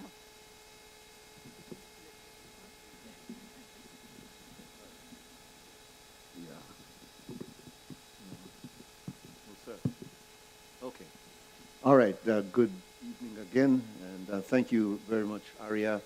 I'll try to speak less and encourage our avid panelists if they could also let us entertain as much conversation rather than the orientation towards speeches. It's good for us to have speeches, it's important, but I think more and more we are coming to realize that we're getting into almost concretizing these ideas. We're bouncing ideas off as to what we believe in and where we want to go, but we want to leave here with some concrete ideas, and I'm glad that the organizers decided to use this as the subject for the last panel, because what is the future? And so let us begin by identifying a vision for the future of the diaspora. The diaspora already exists. We're not talking about the existence of the diaspora. We're talking about where do we go from here. And I'm glad that you use the Jews as an example. Why do I say that? Because I kind of think along that same line when it comes to the diaspora. That we ought to, like Mr. Golson said, we're a Belizean wherever we are, and our values should be appreciated and engaged wherever we are. And so just like Mr. Netanyahu was born somewhere in the Midwest, gone to primary school, all his schooling, his college and everything, and then somehow decided to become the prime minister and is now the Prime Minister of Israel, born in America. So if I throw the question to you, do you envision your son or daughter becoming the leader of the country? Is that how you think? Because if we're thinking as a diaspora that is engaged, we can't think less than that. So I would like to put the first question to the panel. Could you address what is your vision for what you think the diaspora will ultimately become in this country? Starting with you, CEO. Thank you very much, Mr. Nuri, and a pleasure, of course, to be on the panel with such a distinguished group of panelists. I think we've had such a lot of discussion today. It's been good looking back at the history of where we've come from. In order to look at where we're going, we have to look at where we're coming from. The government's decision to put in place a ministry responsible for diaspora relations is very recent.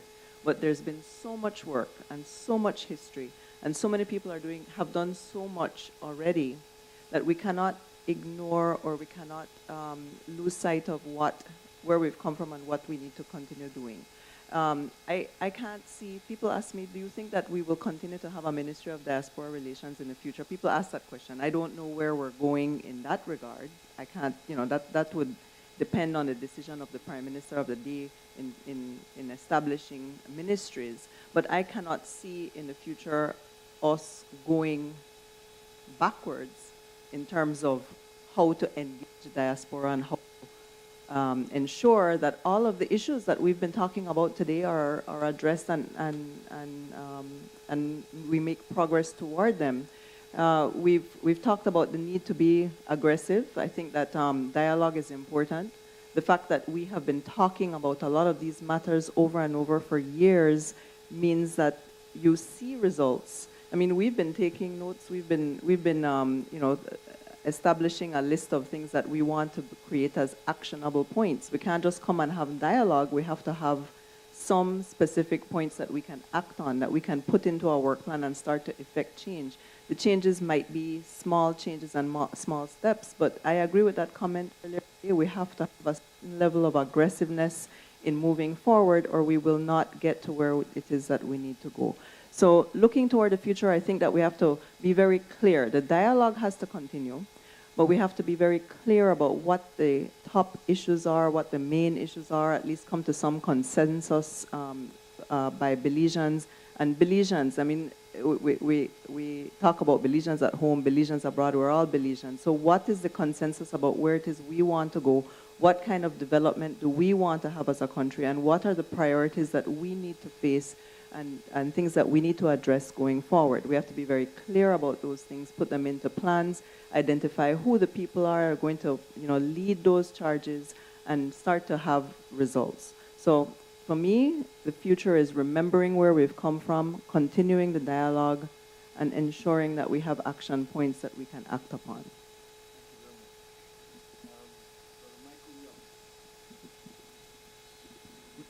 Yeah, thank you very much. And to follow up my esteemed colleague, CEO Solano, and first and foremost, I want to say thank everyone here for taking the time to listen to our views and perspectives. We want to thank the organizers. We want to thank the media houses, the sponsors, and so forth, family and friends. And I agree with CEO Solano that first we have to look at know yourself, know your identity, know where you come from, and be real and practical with yourself so that you can become present. You know where you are presently, and find out where you want to go or what impact you want to provide for your people, your community, and so forth. The diaspora is I think is a unique phenomenon because like myself, as much as many of you here, you're born and raised or bred in Belize, but then on the other side of your life, you spend time and grow and learn in a different environment. As you all know, they say it takes a village to raise one child. And, you know, the good and the bad and the ugly with the experiences that you go through are lessons. Whether you have failures or successes, they're all lessons. But if you can identify within yourself what it is, what impact you want to make from your own self or from your own household or from your family, and then find kindred spirits, find your village, find your tribe, and galvanize and try to collaborate and work together. And that has always been our stance. Collaboration. We see organizations throughout the United States in the diaspora that operate on a grassroots level, on a micro level. You see others try to do bigger things and greater things, but it takes, you know they say that you should know people in high places, but more importantly, you should know people in low places, right? Because those are the ones who actually get things done day to day. So it's a spectrum. It has to be fluid. We're living in interesting times because we've seen what those before us have done and tried and accomplished. We've seen their stories. For example, with Mr. Nuri's generation and what they have taught us. And then in our own spirit, we've been placed with some other drive or something. And then we look at the ones who are behind us as well, coming up and doing things differently than the way we did things. So I think you have to identify with who you are with the past, be in the present, so that you can know what you can try to do for the future. And that also comes in education. Education is key, because then it opens up your perspective or how to do things, how to get things done, best practices. Learn from someone else rather than trying to compete. If you see another organization doing something good, you applaud it and say, okay, how can I make that inspire what I am doing? And reach out and say, okay, how can I work with that organization? Actually, okay, so I was speaking in theory. That is why we are all here today, because we have other groups that are working in silos, but then we came together and we said, oh, you know what, that's a great idea. Let's come together. Let's try to work with the government agencies, the grassroots associations, the people in the community, to bring about something beneficial to the people, where now you have the land clinic, you have the immigration clinic, you have the Ministry of Diaspora and Tourism participating in a major way, because this could not have happened without their involvement as well. But you have the fire starters, right? Area Rishma, our chamber, the consulate here in California.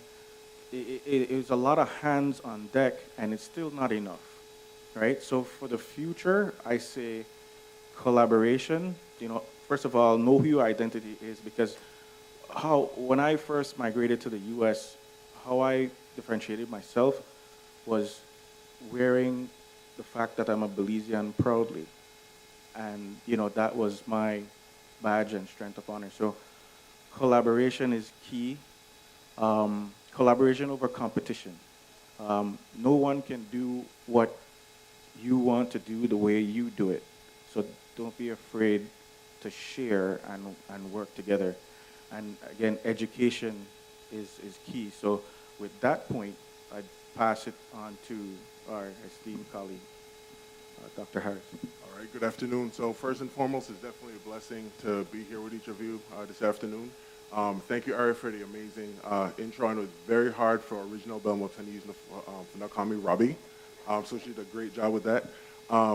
So in terms of the future, first and foremost, I think we have to have a centralized focus on the multiple facets that exist when it comes to the needs across our country. My advocacy area is education, and so I have that's my background. I've been an educator for 23 years, ranging from special education teacher up to my current position, in which I'm a director of state and federal funding for a school district of about 21,000 students. And so I think ultimately there has to be a centralized, strategic focus on education and all of the other multiple facets that exist when it comes to the needs of our country. We certainly need to take a holistic approach to it, but I do believe that at the center needs to be our children.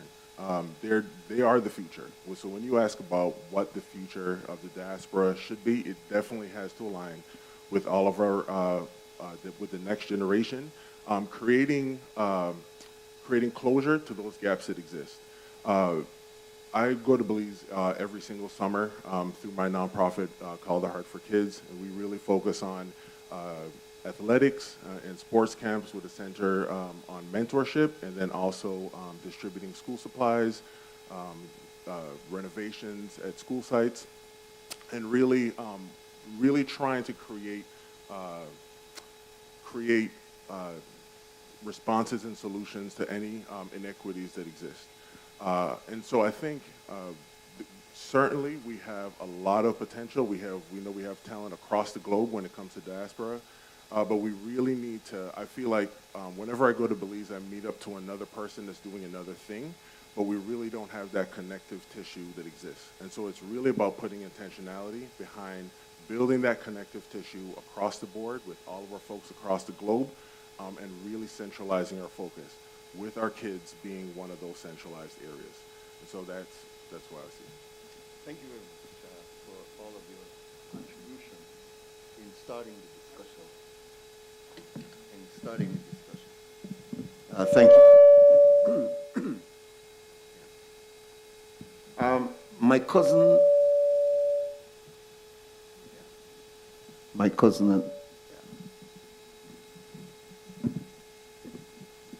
I know I said my cousin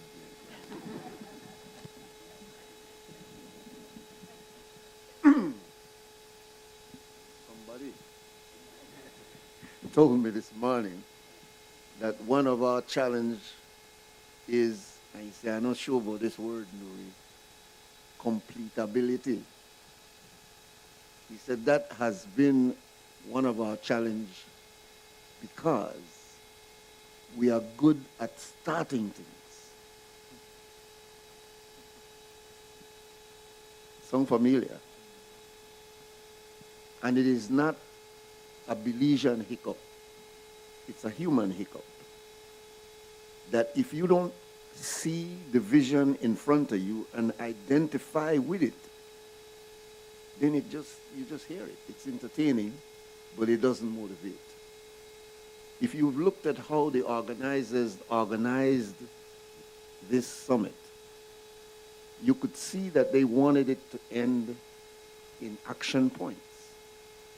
We wanted to know about the pioneers because knowing the pioneers will make us understand that there's continuity here. This is not just starting. This has been going on for over 100 years. And so they brought qualified individuals to share that history with you. And a very innovative and creative brother back there, and he has not been given his true accolades yet, Most High, insisted that sport be a part of this conversation. Because look how essential what you were talking about today, my brother. How essential. And you know the talk blank, you the talk facts with proof. So it was essential that that be a part of this diaspora conversation rather just a talk show conversation about the diaspora's input. So it was important that that be it. And then of course, we wanted to look at the context of it within politics because you need politics to make things happen in Belize. Politicians listen to numbers. Believe me, this summit will affect the future because the cabinet will say, boy, how much are they gone? Man, look, Panelist, these are a lot of people. And when they see people paying attention, remember, they work for us. They will respond. So it was wise, Arya, it was wise, Mr. Fernand, and those who coordinated, Michael, that we look at the diaspora in terms of its politics and in terms of how do we advocate for what we've believed in so long. But to me, this is one of the most, if not the most important panel. Because this is now saying, all right, after we know all of that, where do we go from here? How do we build on all these things? We build on a consortium that was great and then got deflated, but still saw that the sinews are there. Is there room in that concept of Dr. Leng to return, to refurbish, to modernize, to present once again as a structured way for the diaspora to have a platform? How do we deal with these various organizations to bring them under one umbrella? All of this is the future and all of this is the work. How do we engage, as we're going to have another panel discussion on the youth, on what is their work? Because certainly it can't be left up to old people like we. No pun intended, of course. But I'm saying that it's young people that has to take this baton and move it on, and they have to move it on in such a way that they got rhythm in it rather than just the take-for-we instructions. So I'm saying that this panel, to my mind, especially Dr. in education, how do we bring people up? Is it sitting in a classroom with rote? What's the dynamic of young people listening to now on TikTok? How do we get that message across? How do we get the dynamism of their engagement? It certainly will not be in a university classroom sitting down and waiting for grades. So I'm saying, on you three presenters, show us innovative ways that you think that we are going to build and concretize this idea so that it doesn't become, as my brother said, compatibility is not there. Completability is not there. I want to say that what is happening here is unprecedented. So for the first time you have, I heard numbers like 30 people from out of the lands department and about the same amount out of, a little bit, maybe about half of that, but out of immigration. My colleague, the CEO, is sitting here from immigration. We have a number of government officials, a number of people from agencies across Belize here. So now you have Belizeans who live at home and Belizeans who live outside of Belize coming together and having that dialogue, right? We do it a lot through, for example, the show that we were discussing, True Naval String Connections. That's one example, right, of how we utilize social media and how we can have these discussions on an ongoing basis through virtual channels. And, you know, there's a lot of technology that can be utilized for us to have those connections, but nothing replaces face-to-face. Nothing. I mean, it's not always practical, but events like this where you can come, you can sit down, you can engage, you can talk, you can shake hands, and you can solve problems today. There are people who are getting their issues taken care of today. That's unprecedented. And so we're already starting to make the kinds of changes that you're talking about. And going forward, we have to look for those opportunities. We have to look for how can we have those connections and practically put all of the people that need to be together into one room and solve the problems, right? So I think this right here is just a good example of where we need to go and how we need to move going forward.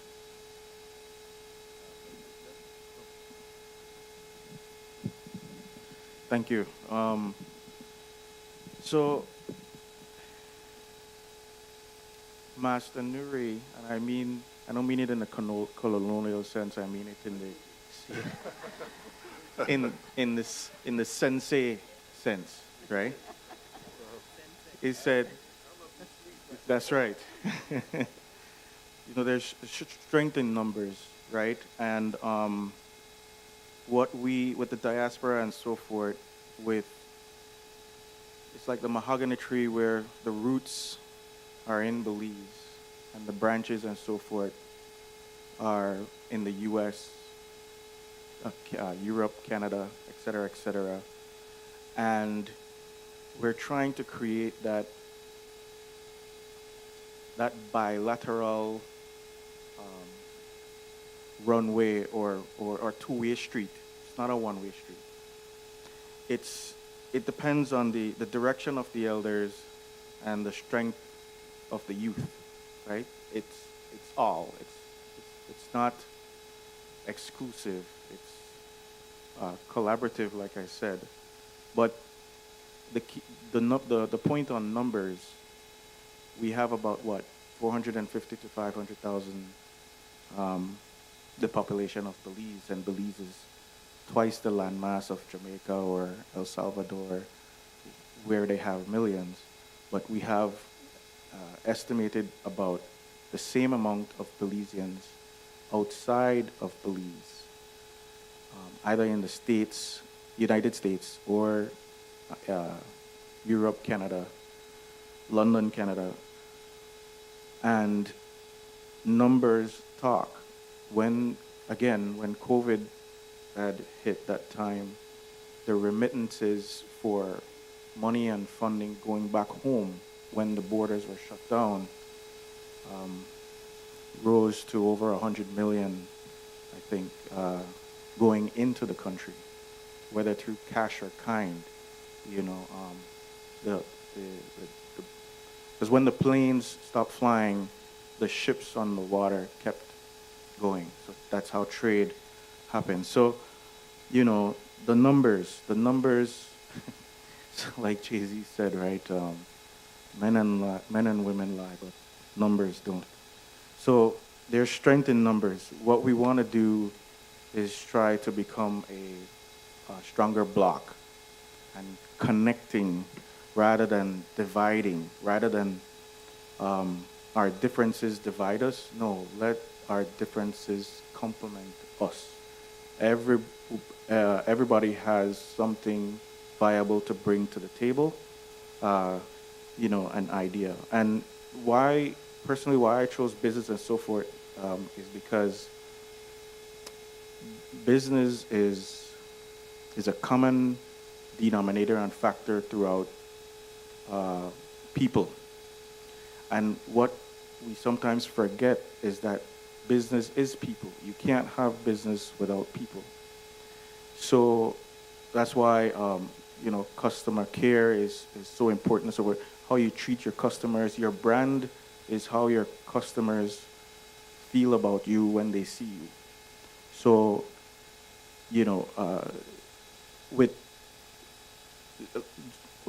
John Rockefeller said, I would prefer to have a friend in good business than a good friend in business. So basically what he's saying that having a good business relationship, you become friends through having a good business relationship. If you turn that around and you try to go into business with your good friend, we all know how that usually ends up. It turns sour, or you're no longer friends. So, strength in numbers and good business, good faith.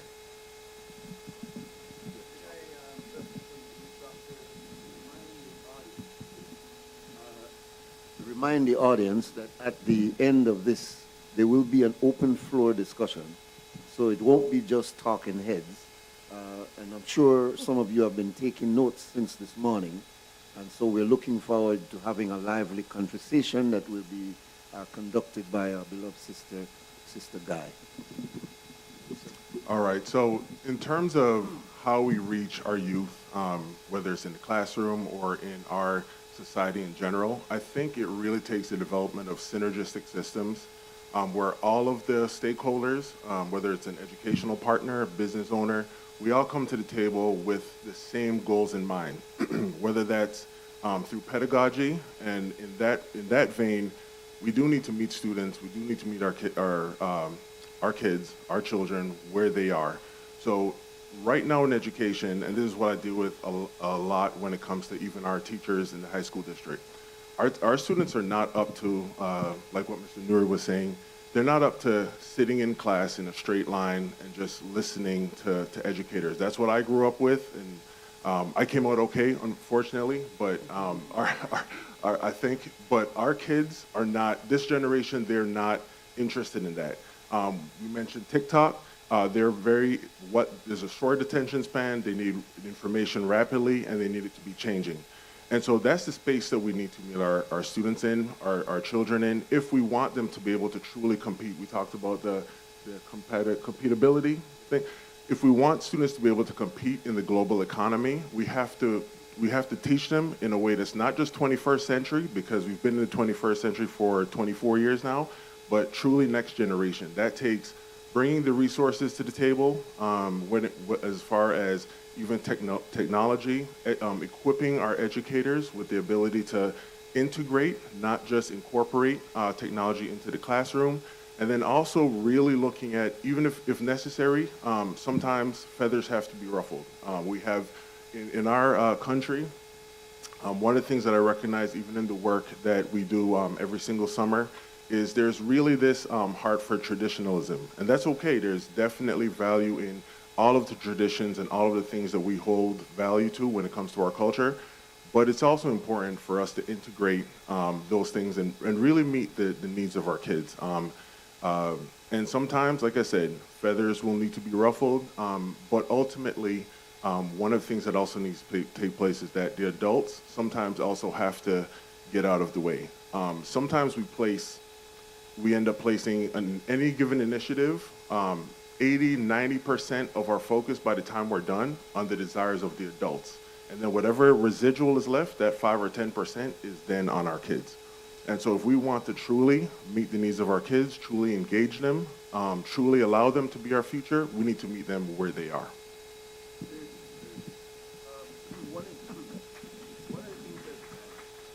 One of the things that Michael mentioned earlier, one of the things that I've just got a big mouth, so I think I don't need this, you know. But one of the things that Michael spoke about is it's not about a friendship thing when you're doing work. Because if you leave it up to I like you before I work with you, then you will have a limited scope of what you do.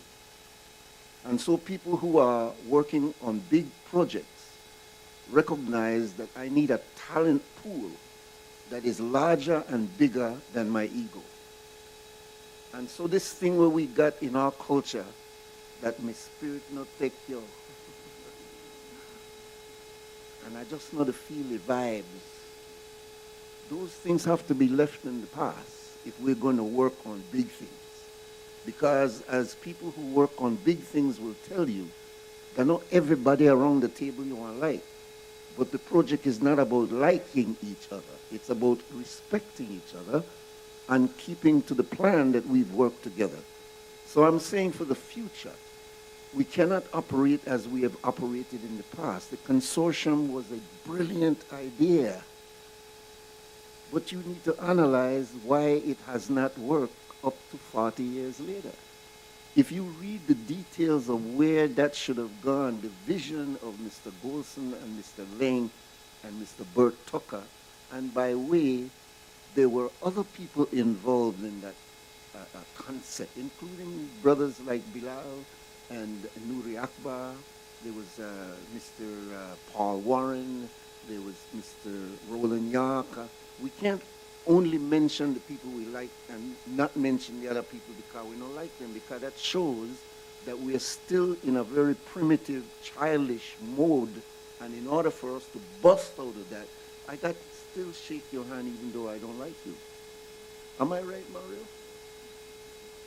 And so somebody said this morning,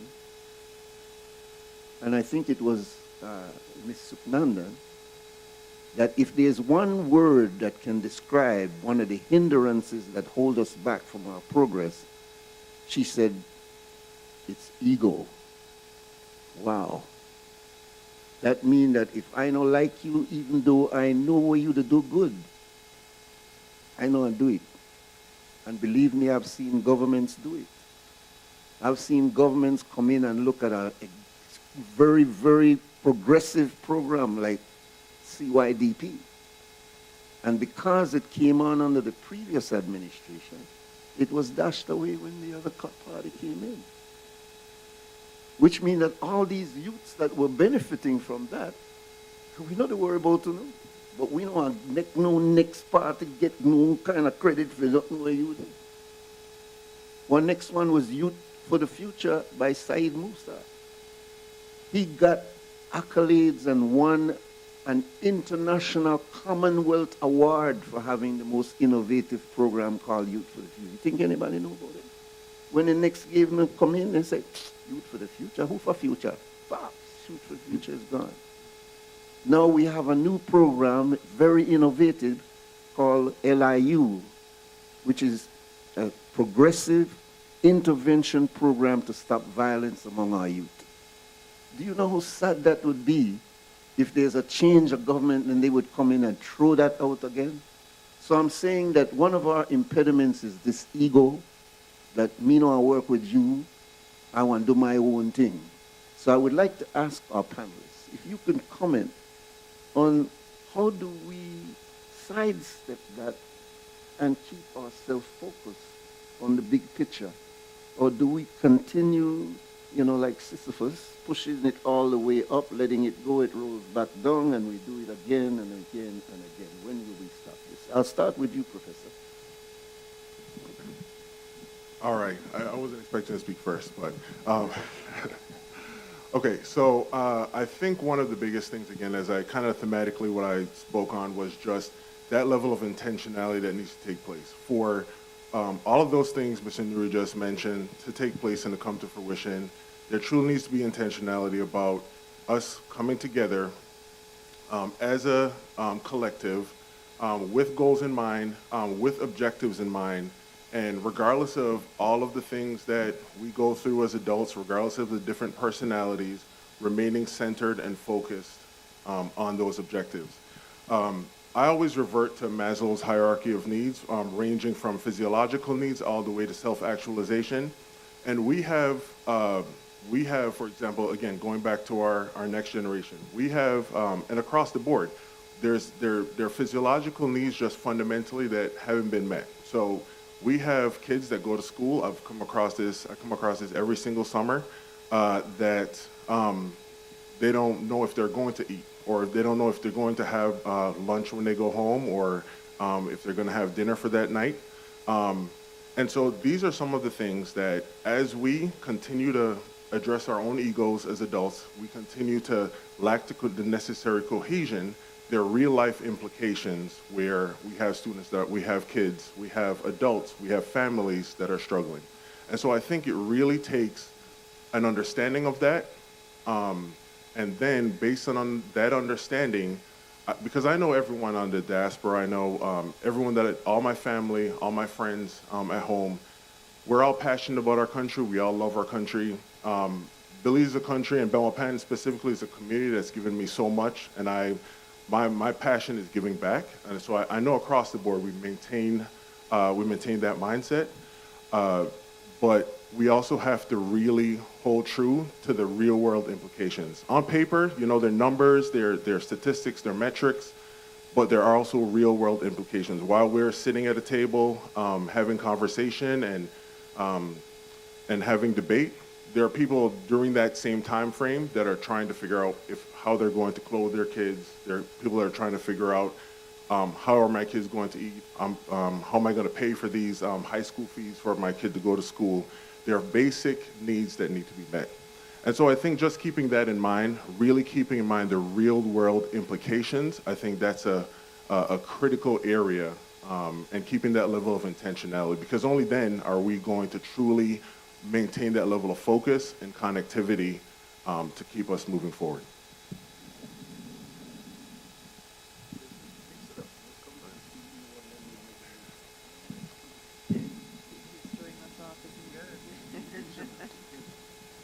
So I heard several things that I really like. That word intentionality, I think, is very key. We have to be focused. That was another word that you used. Inclusive, and really, we always say it. We say it at home all the time in our ministry. We don't have to like each other, but we have to focus on the work. We have to focus on the results. What is it that we want to do? We have to be very clear on that. And only with intentionality can we. You know what I really like about the professor? I think there's a lot of technicalities when you talk about strategy, right? And when you talk about how you actually get from beginning to end and successfully put these action points into place. And I think we have to be a little bit more technical, right? In the way that we approach things. And that goes back to the word, what was the word you used? Completability. We have to have completability. The things that we start, we have to finish, right? And only with a very focused approach to the deliverables that we need to have and work toward specific deliverables with discipline and focus can we really get what we need to get done. And we can't be worrying about personalities. We have to, move forward. No, these are great conversations, and I'm actually privileged to be a part of these conversations. To be honest, I wanted to shy away from sitting on the panel with you guys, but I couldn't let my colleagues down. So I said yes, but Simi and live with me are two different things, right? Yes, actually working. We're all people. We're all human, and working together in the culture, in the house, we experience it at micro levels and at major levels. It could be in your household, it could be in your family, it can be at work, it can be at school or a project and so forth. Naturally, you'll just have people in that circle that like for some reason, maybe if it ain't here prettier than yours or it ain't taller than you, whatever the reason is. But like CEO said, and Dr. Harris, keep your eyes on the prize. What are we here for? I always like to go with whatever is clever. If we're in a group, right, and the group is a bunch of, meeting of the minds, a bunch of batteries in a remote,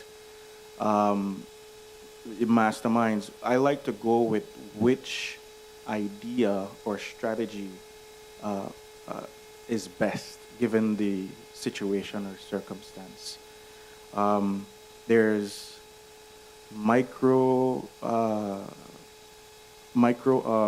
cultures, or there's micro ecosystems and so forth, and it's all fluid, and it's learning to navigate the room that you're in, and playing the politics a little bit, but use your powers for good.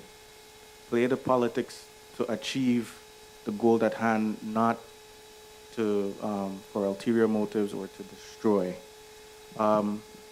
As Master Nuri, and again I stress and say Master Yuri, respect goes both ways, from the young to the old, in between and so forth. You respect what the other person's saying, really try to listen to what they're saying, and you gauge it against what the objective is. So that's basically it for me. Ideas versus practicality, because we could have a lot of ideas, but how do we come up with an actual executable plan, a realistic plan to get the job done? Okay, very good. All right, we're coming to the close of this now because the time is moving on us. We are hoping that out of all of this, we will have something to carry away. Do you see resolutions and points to follow up and agenda items coming out of this confab? And what are some of them that you think need to be in the first 10 actionable points for government, as well as the organizing body here, because this is significant follow-up work that ARIA, Mike, and their team has to do. We can't let this go without having some kind of document to say that we met for 3 days. These were the most important points, and these were the resolutions that came out of it, and these are the action points that we will look at, and these are the timeline. Aren't these the way that organizations operate? And can we say that we don't have to do that? So it has been enjoyable, and it will continue to be enjoyable for the next 2 days, perhaps right up to the dance. But after we're done by LAR and go back in our own direction, we can't just left that to Aria and Mike and say, all right, I want to do this now. No. Or else we'll be overburdening the persons who voluntarily did this in order to spark you. So it's very important that you don't just be an observer or a spectator in the process, but try to find in your niche. You can't do all of that, but there may be a niche. It may be with your youth that my professor brother is talking about, that you could begin your orientation to produce your senator or your president if we go to Republic of Belize in 25 or 30 years. And it has to be that when we think about the future, because the future it's never now. The future is always slipping as we speak. So we need to understand we've got work to do. So I'll give a closing, or do you want me to just chop it here? Well, we're actually close to time. All right. So So can I what? give them at least? Yes, go ahead. All right, just so that I respect you, because I'd like everybody to take a 30-second to just give you a final comment on the matter. We'll start with the CEO. Okay, well, one of the things we didn't talk about is the fact that my area of expertise is in the tourism side of the Tourism and Diaspora Relations Unit. And I feel like we've been very successful in tourism because we do focus a lot on the technicalities, and a lot of the things that are successful for us in tourism can be applied in this area as well. So master planning, action planning, results-oriented, benchmarks, data, technology, all of these things will help us in moving forward with all of the matters for diaspora.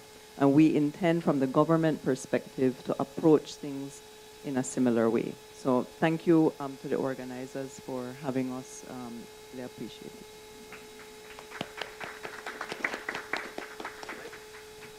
Thank you, Master Nuri. I think that stick. But yeah, thank you, and thank you, CEO. Thank you to the organizers, Aria, Rishma, Mose, Mr. Hyde. Everybody here spent a lot of money and time to be here. And that's because, you know, it's important, and we recognize it, and we appreciate it. And like what was alluded to, it's not in vain. One of the key things we enjoy watching movies and so forth, but one of the key things I took away was the wise build bridges, right? So that's what we try to do. We try to build bridges.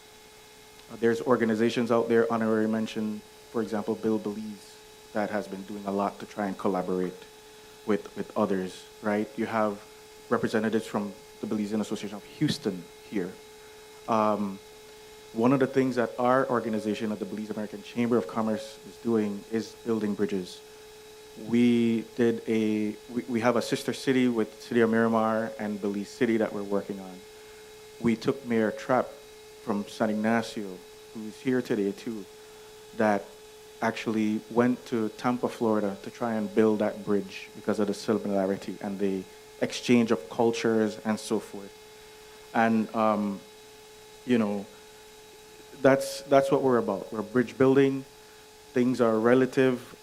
Please continue to support us because this took a lot of effort, a lot of resources, a lot of collaboration from sponsors and so forth, like Mr. Belizemix, Construction, and all the others here.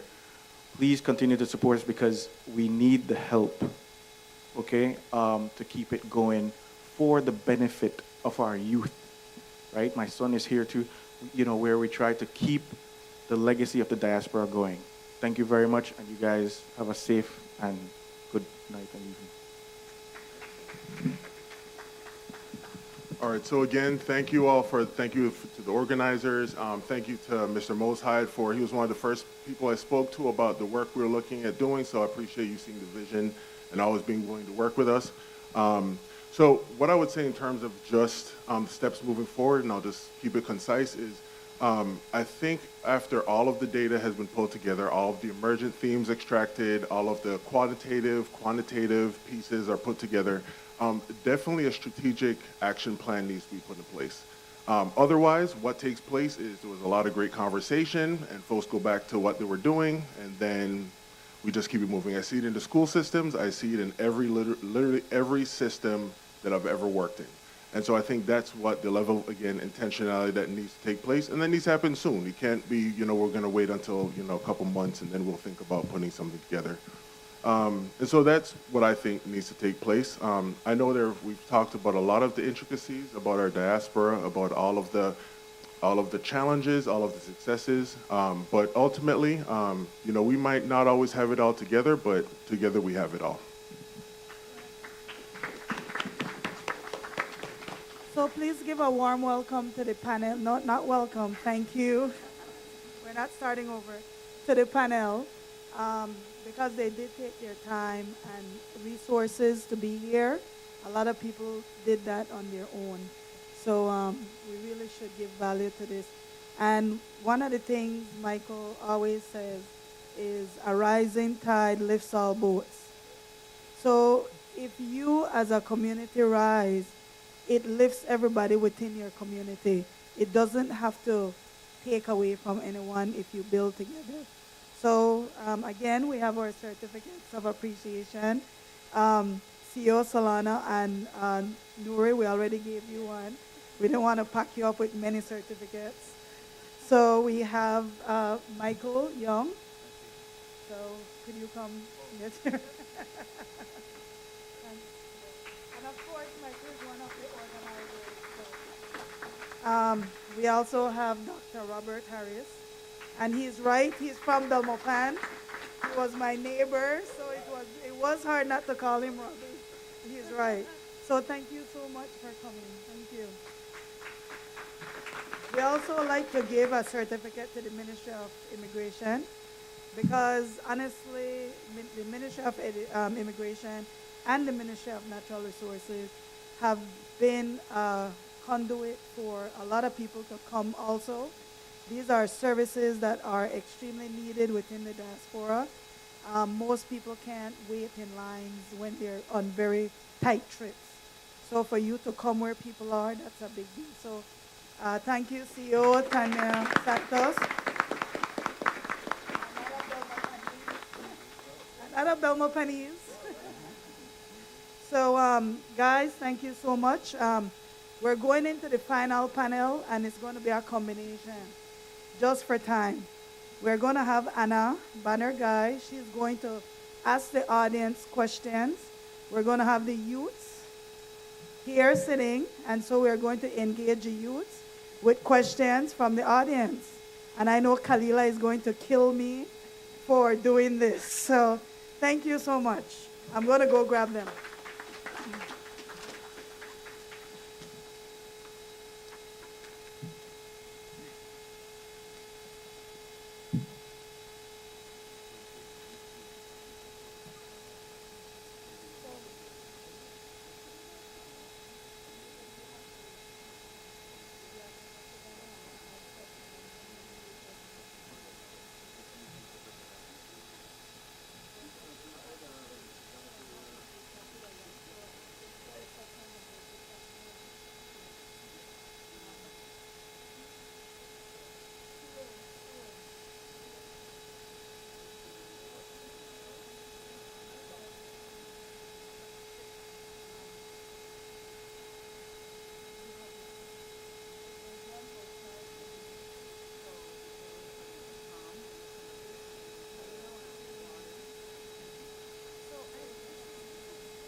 moderate, sorry.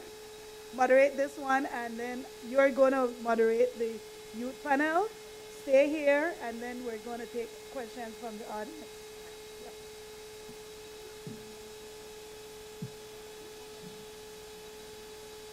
Thank you so much, Aria, for your diligent hard work in making this happen, and all our volunteers. And thank you for all the participants for staying this long and being with us. I'm very touched, and I can't say how appreciative I am to be given this privilege to introduce the youth panel. For those of you who may not know, youth is my passion. It is my background, and I am the founder and director of Belizemix Active Youth, which is a leading youth organization in Belize, very active.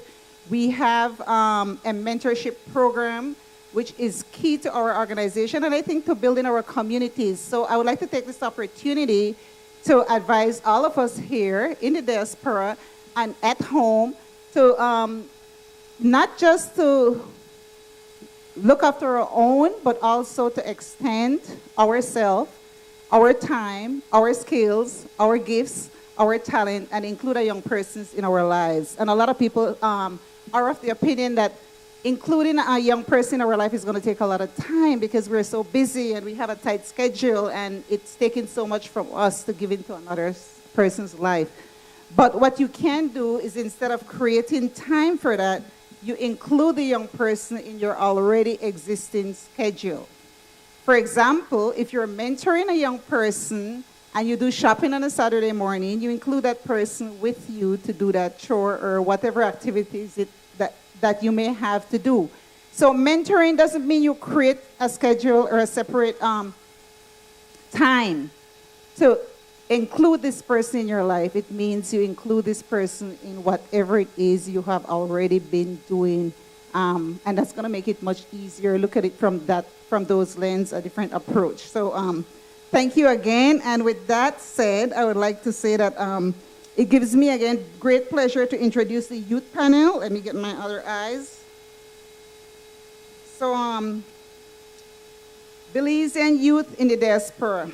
It's so dynamic that we have young women who are talented, gifted, educated, and ready to share and ready to give back to our community, our society, our country. The moderator for today is Miss Kalila Hyde. Kalila is also from Belmopan, which is Vice City.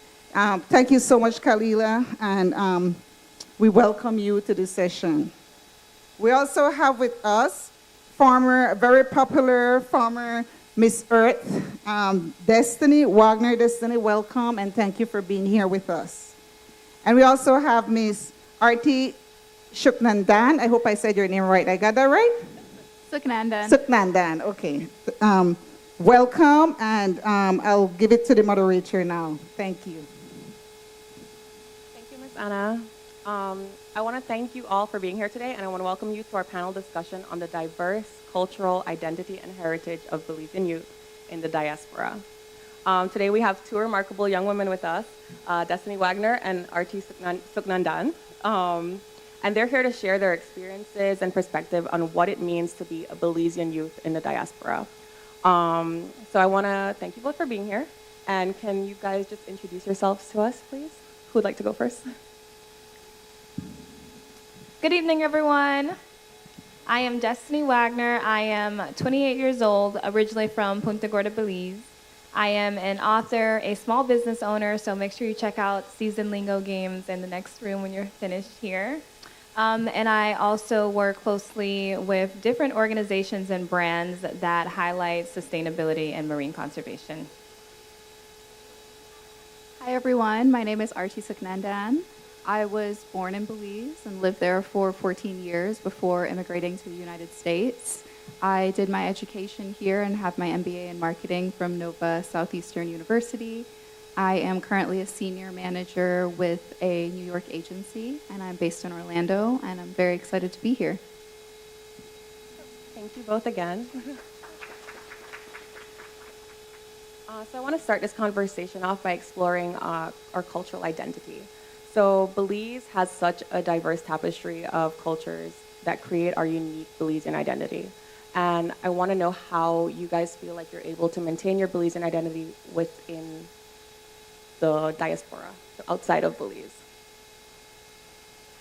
I would have to say that our identity is in our language, it's in our songs, it's in our dances, it's in our food. All of those things together makes us Belizean. And if you look around, all of us are different ethnic groups, different backgrounds, probably different religions as well, but we're so diverse and that's what we take pride in. So our commonalities are so unique. So when I'm traveling or when I'm in the US, I always try to bring Belize with me, whether I bring a bottle of Marie Sharp, I bring my game, or I teach people how to punta. Like, I was in Ghana a few weeks ago, and I made rice and beans.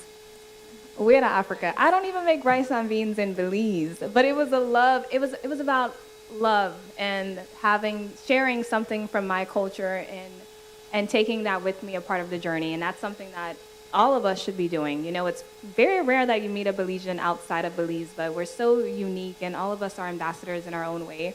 So take pride in what we eat, what we listen to, what we dance to, what we hear, what we say. Like, I take pride in all of those things, and that's how I'm able to merge the cultures and share the culture with everyone else. And Artie, what about you? How are you able to maintain your cultural identity? I love that. Honestly, I feel like before you know anything else about me, you will know that I'm from Belize. And everybody knows it, every person I meet in the US or from any other country. So what I feel like I do to maintain that is try to find other Belizeans, even in the places that may not have a large population. One of the things that I think is really great is connecting with people, for example, from the Belizean Association in Central Florida that Miss Aria runs, and being able to find people that want to have the cultural experiences, enjoy the food, and just making sure that I find my peace of home even when I'm away from home. Yeah, thank you for that. So how do you feel, because I guess you have a huge community in Central Florida, how much do you feel that community is important for you to maintain that identity?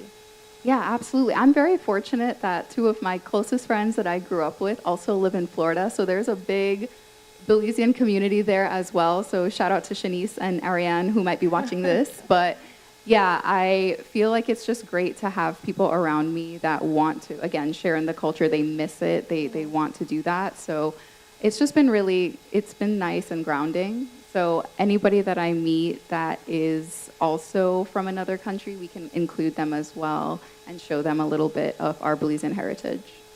Good.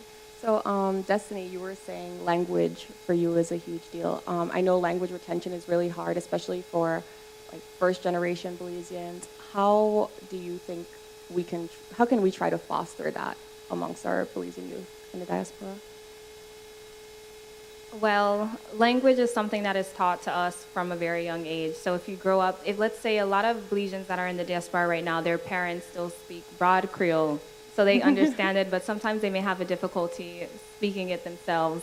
I do have a card game that I mentioned earlier today, and I'll repeat it. It's called The Way to Say, and it is the first Belizean Creole card game that was made during COVID. And it was in hopes of preserving the local language in Belize, but also being used as an educational instrument to teach expats and tourists our language as well. So the English translation is at the bottom. I think that it's such a huge, it really is a big deal, not just because I made it and I'm saying that, but right now there's so much, we are always talking about conservation, but what about language conservation and preservation as well? We need to protect our culture and to make sure that the next generation knows our language. So the second game that we're doing, we're actually going to be in partnership with the National Creole Council to make sure that it adheres to the Creole Dictionary, which is exciting. We're working on an expansion pack that features the Garifuna language. So incorporate these Belizean games, these Belizean products into your everyday household. There's also another young lady that does the calendar, Creole calendar, which is also neat. So there's so many different ways that you can include the Creole language into our everyday life or make it a part of our family gatherings and traditions. Yes, thank you for that. I do agree that it is very important for our kids to learn to speak Creole. You know, I guess part of identity is your language, and having a connection to your language helps you maintain that identity. So thank you. So let's move on a little bit to education and career opportunities. What are your experiences with accessing educational opportunities abroad? Who would like to take that first? Well, I'm very fortunate that I was able to attend, elementary school and SCA as well before coming here, and I was able to attend like the University of South Florida and do both of my degrees there. And I would say making sure that you are knowledgeable about scholarship opportunities, making sure you're staying close to your community so you know when those come up and you're able to apply for them. I think having access to that's really important. And I know we were talking a little bit earlier about how you were able to do your studies in Korea.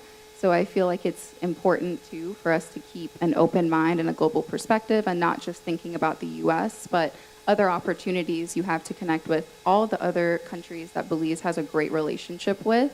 So to continue to look to those as well and not just limiting yourself to the US. Jessica, do you want to add to that? I completely agree with what you said. I agree. There's so many different other scholarships and opportunities out there. So I just want to encourage the youth or anyone in here that is in close proximity to a young child or young adult that is going to college. Don't just limit yourself to Belize or to the USA. The world is huge and it's their oyster. So right now is the time. Take advantage of scholarships, competitions, any opportunity that you have. You should definitely apply. Can you guys share your own experiences with how your opportunities have impacted your career paths? Your educational opportunities abroad have impacted your career path? Well, I went to primary school in Belize, different schools within the south, so Punta Gorda, Barranco, Forest Home, Catalanding. But then I did go to the United States to do high school, and I went to New York at Pace University to pursue my bachelor's degree in marketing. And I was just exposed to a lot more. I don't want to say one education was better than the other. However, I will say that the education that I received in the US gave me more exposure, or just being in the United States gave me more exposure. I love that. And I do want to touch on something that I think isn't spoken about enough, which is when I first moved here, sometimes the idea you have of the U.S. education system is that it will be very difficult to assimilate to if you're from another country. And I just want to touch on this. I came here and realized that the education that we're getting in Belize is phenomenal, especially when we're looking at it on a global scale. We're doing great. And so I don't want anyone who's coming to the U.S. or going abroad to think that they're ill-equipped to advance, and rapidly so. You're going to be well-equipped to do whatever you want to do, and just remember that the skills, they're a little different. So just keep that in mind. But also, let's touch base, too, that college is also not for everyone. Ooh, that's a good point. And people don't really talk about the debt that you go into, the student loan debt that you have to pay off, and it's more like, hey, everyone go to college, you have to get your education. And now, in 2024, no. People are becoming more business-oriented, and they know what they want to do. They're online, they're becoming creators, they're in the orange economy, which is a topic that we should definitely touch base on. The orange economy is all things that are arts, architect, film, music, content creation, game development.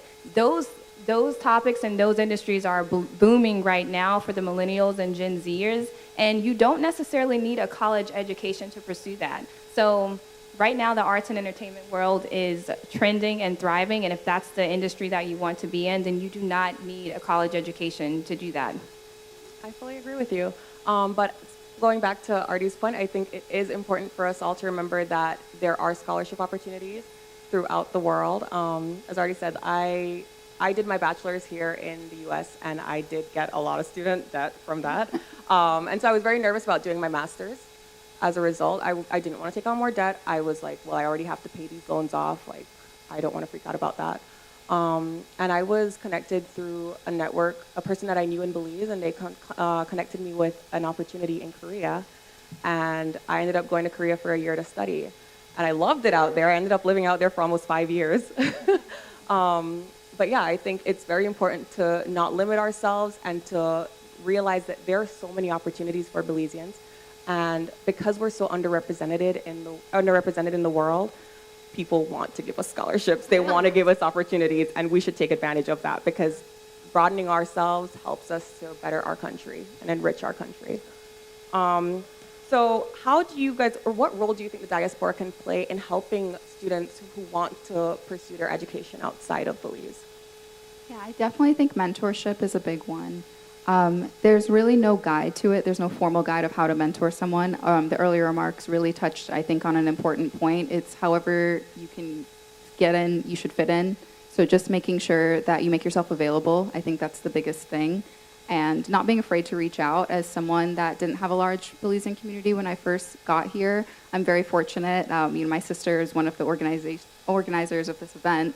So to say that I have worked with her to meet other Belizeans has been an understatement. She's introduced me to so many people. But just not being afraid to insert yourself, because there is a community when it comes to Belizeans abroad. We are always looking for each other. We can recognize a Belizean accent if we just hear it off the cuff. We are always looking for one another. So just don't be afraid to insert yourself in spaces that might give you opportunities. Justin, you want to add anything to that? Just continue to support one another. If someone is coming in and you know they don't have as many resources, or they may not know as many people and they're looking for a job, or they may be looking for assistance in a certain area that you have expertise in, being there to give them that helping hand, because we're a small nation. So it is very important that we work together and collaborate and network with each other to help each other succeed. And what support do you think we can provide to students when they're here? Like, I know I told you guys earlier, I have a cousin whose husband is going to school in Trinidad, and they have a house there. And so a lot of the students there, when they're leaving for the summer, they don't want their stuff to get stolen. They don't want their stuff to disappear. And so she and her husband have offered them to keep their stuff at the house, just to keep it safe during the summer, you know. So I think that's a good way that diaspora can help students. So what other ways do you think we can help our students when they're here? That is a great question. That's a great question. I think it's providing that home away from home, because let's not ignore that it is really alienating sometimes to be far away from the people that you know, entering a whole new world. So maybe just doing little things to make them feel like they're included, whether that's just continuously giving them an open invitation to connect, or going as far as, you were mentioning, like actually giving them real space to protect their items, just whatever sense of security you can give them. It doesn't always have to be monetary. It doesn't always have to be inviting them to your table, but just keeping the dialogue open is the best that I think that someone can do. You want to add anything? No, I think she hit the nail on that. Okay, thank you. So we might circle back to education and career in a little bit, but I wanted to focus a little bit on the challenges and resilience of our Belizean diaspora youth. So let's discuss some of the unique challenges that are faced by our youth here. So we have discrimination sometimes, legal issues, economic issues. Are there any unique challenges that you feel like you've faced in this country, or just being abroad outside of Belize? Well, yeah. One, we're from a different country. We're women of color. So that is just, yeah, discriminate me is written on our forehead, unfortunately. So yeah, that comes with baggage in itself. And when you're a woman and you're a woman in business and you're a beautiful woman, it is a bit difficult to navigate. And a lot of people equate your success to a man, which is unfortunate, because what it does is it creates a narrative that we are where we are today because of the help that we got for someone else, or we had to do something to get to where we are, which discredits all of the hard work that we've done. Mm-hmm. I really love that answer, because it really echoes something I was going to say as well. I think growing up in Belize, we are our nation's ambassadors from an early age, and there's a warmth and a welcoming nature to, I won't say just our women, but our people. And when I moved here and had to enter the corporate world, I really had to learn how to turn that off so people would take me seriously, because I was always such a warm, friendly, inviting person that would always want to talk about my country, and that's so important to me. But there came a time where people would misread that and they would think other things, and I had to learn how to almost wear this mask. So I think I know we had these conversations about code switching and how important that is as well. But yeah, I definitely think that that's been a challenge that I faced as well, just knowing when to turn off the friendliness, turn off the warmth, and be serious and have myself being taken seriously as a businesswoman, for sure. I guess, that speaks to having a dual identity here. We're Belizean and we're, I guess, Americans here or wherever you are in the world. And so what's your advice about learning to assimilate to a new environment? How would you say, what advice would you give to someone who's trying to move to a new place and they need to learn the culture, the work culture? Yeah. What would you say? I'm very observant. So wherever I go somewhere, I definitely observe my surroundings, and I also try to connect with people. I think that connection is such a huge, it's a big skill to have, like your ability to connect with somebody. So just talking to them, asking them what they're doing, or if you see everyone going to like this local spot, like I try to insert myself into their surroundings to make them comfortable and to also show them that, hey, I'm here because I want to learn about you. I want to learn about your culture as well. So I try to assimilate, but I will never stray away from who I am as an individual. So as much as I'm assimilating to them, I also know that, hey, I'm Destiny, I'm Belizean American, and yeah, I'm here to coexist in peace. I want to learn about you. I want you to learn about me. So it's not going to be one-sided. I love that. I think one of the biggest differences I've noticed about how we do business in Belize versus business in the U.S. is we're very connection-based and relationship-based in Belize, which I love, and I try to bring that same energy to how I do business in the States, and I'm not going to lie, that's fared very well for me. That's definitely a skill that I think everyone should have, but it makes you unique when you're in a place where that's not how everybody else is. So I would say my advice would be to lean into what makes you different and not lose your core cultural roots and what makes you special, because that makes you shine in rooms where everybody is the same. So just make sure that you don't forget where you came from. Good. Thank you so much. What advice or role do you think the diaspora can play in helping people to find career opportunities out here or to guide them along their career paths? I think you said previously mentorship for sure. Mentorship and just keeping the access to communication open. Mm-hmm. Yeah, I agree. And things like this, coming to the summit, putting yourself out there, maybe talking to someone that you're not sure if they can really give you anything, but it's just a friendly face. Just always make those connections, because that's networking. And they always say, what is it? Your net worth is your net worth. 100%. Yeah, so just make sure you're putting yourself out there. Okay, thank you guys. So in regards to, we're talking about resiliency, in regards to economic barriers, have you guys ever faced any kind of personal experience with economic barriers in trying to navigate this country, or do you have friends that have maybe, or family that have maybe faced some kind of barriers? Definitely. I'm from the southernmost part of Belize, Punta Gorda originally. So I didn't even know Belize City had like 2-story houses that they existed growing up. So when I came back as an adult, I'm like, what is this? But then when I had moved from PG, I moved to a smaller town in North Carolina, and then another small town in California named Fresno. So my whole entire life, I was living in underserved communities, underprivileged communities. So that was kind of like a reverse culture shock for me to go back to Belize as an adult and see it thrive and see all these businesses and large buildings. So I've always faced economic challenges, and even competing in pageantry was a huge economic challenge, and that's what I'm most known for in Belize as Miss Earth 2021. But what they didn't know was the challenges that I had to face to get there. There was so many fees that were unexpected. There was a lot of leadership that was terrible leadership, actually. And no sponsors. There was no sponsors at all. So when you want to represent a nation and you have the willpower to do so, which I did have the willpower to do so, but I did not have the financial means to do so.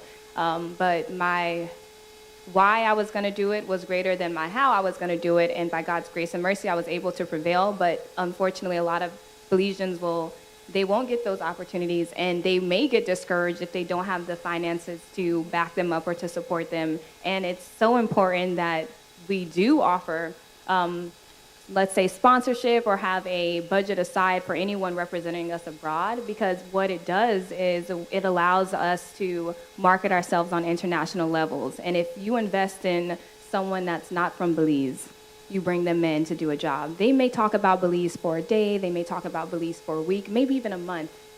But if you invest in a Belizean, they will talk about Belize for the rest of their lives.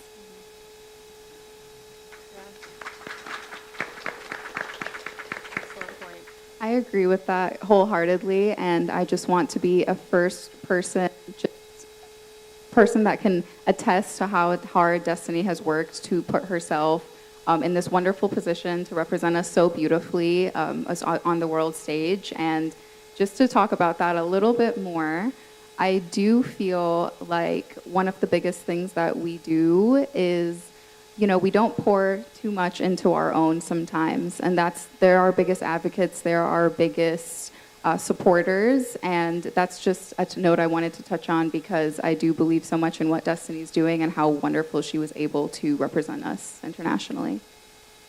Yes. Thank you both, because you both represent Belize very well. So Destiny, you had actually previously touched on the topic of people being in arts and wanting to explore creative outlets. How do you think we can support our youth who have that kind of passion? Because, coming from an immigrant community, most immigrant communities tend to focus on science and law. So how can we encourage our youth who might have a more creative passion or outlet? I think we should definitely give them a safe space for them to create.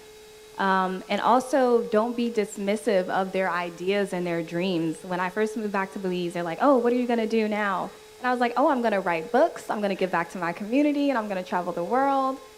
Okay, and they were just looking at me like I was crazy. And now, look, that's exactly what I'm doing now. And it's incredible, but that negative feedback can really diminish someone's dreams, and they can start to believe that. So if someone is coming to you and they're saying, hey, I want to build a rocket ship, or hey, I want to build this and that, we should really be supporting them and embracing them, because there are the next leaders and the next innovators, and that community needs to be uplifted and supported.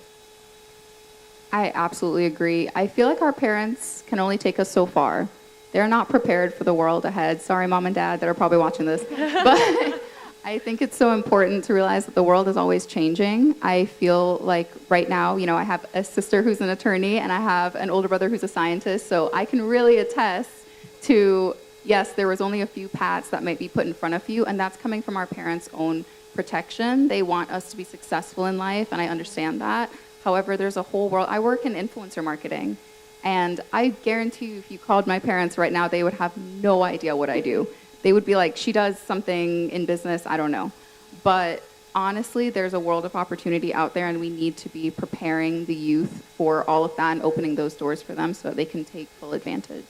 And just to piggyback off that too, there is a new world out there, and entrepreneurship is the way to go. I'm telling you. During COVID, my business started during COVID. So many other businesses started during COVID. And that's when people realized they weren't able to necessarily depend on their job that they've depended on for all these years. And a lot of these small businesses now are big businesses, and they're no longer working their traditional 9 to 5. There's absolutely nothing wrong with working a 9 to 5. However, there's also nothing wrong with being an entrepreneur and working 24/7. That is true. So I would like to ask, how do you both stay involved in your community here and your community in Belize?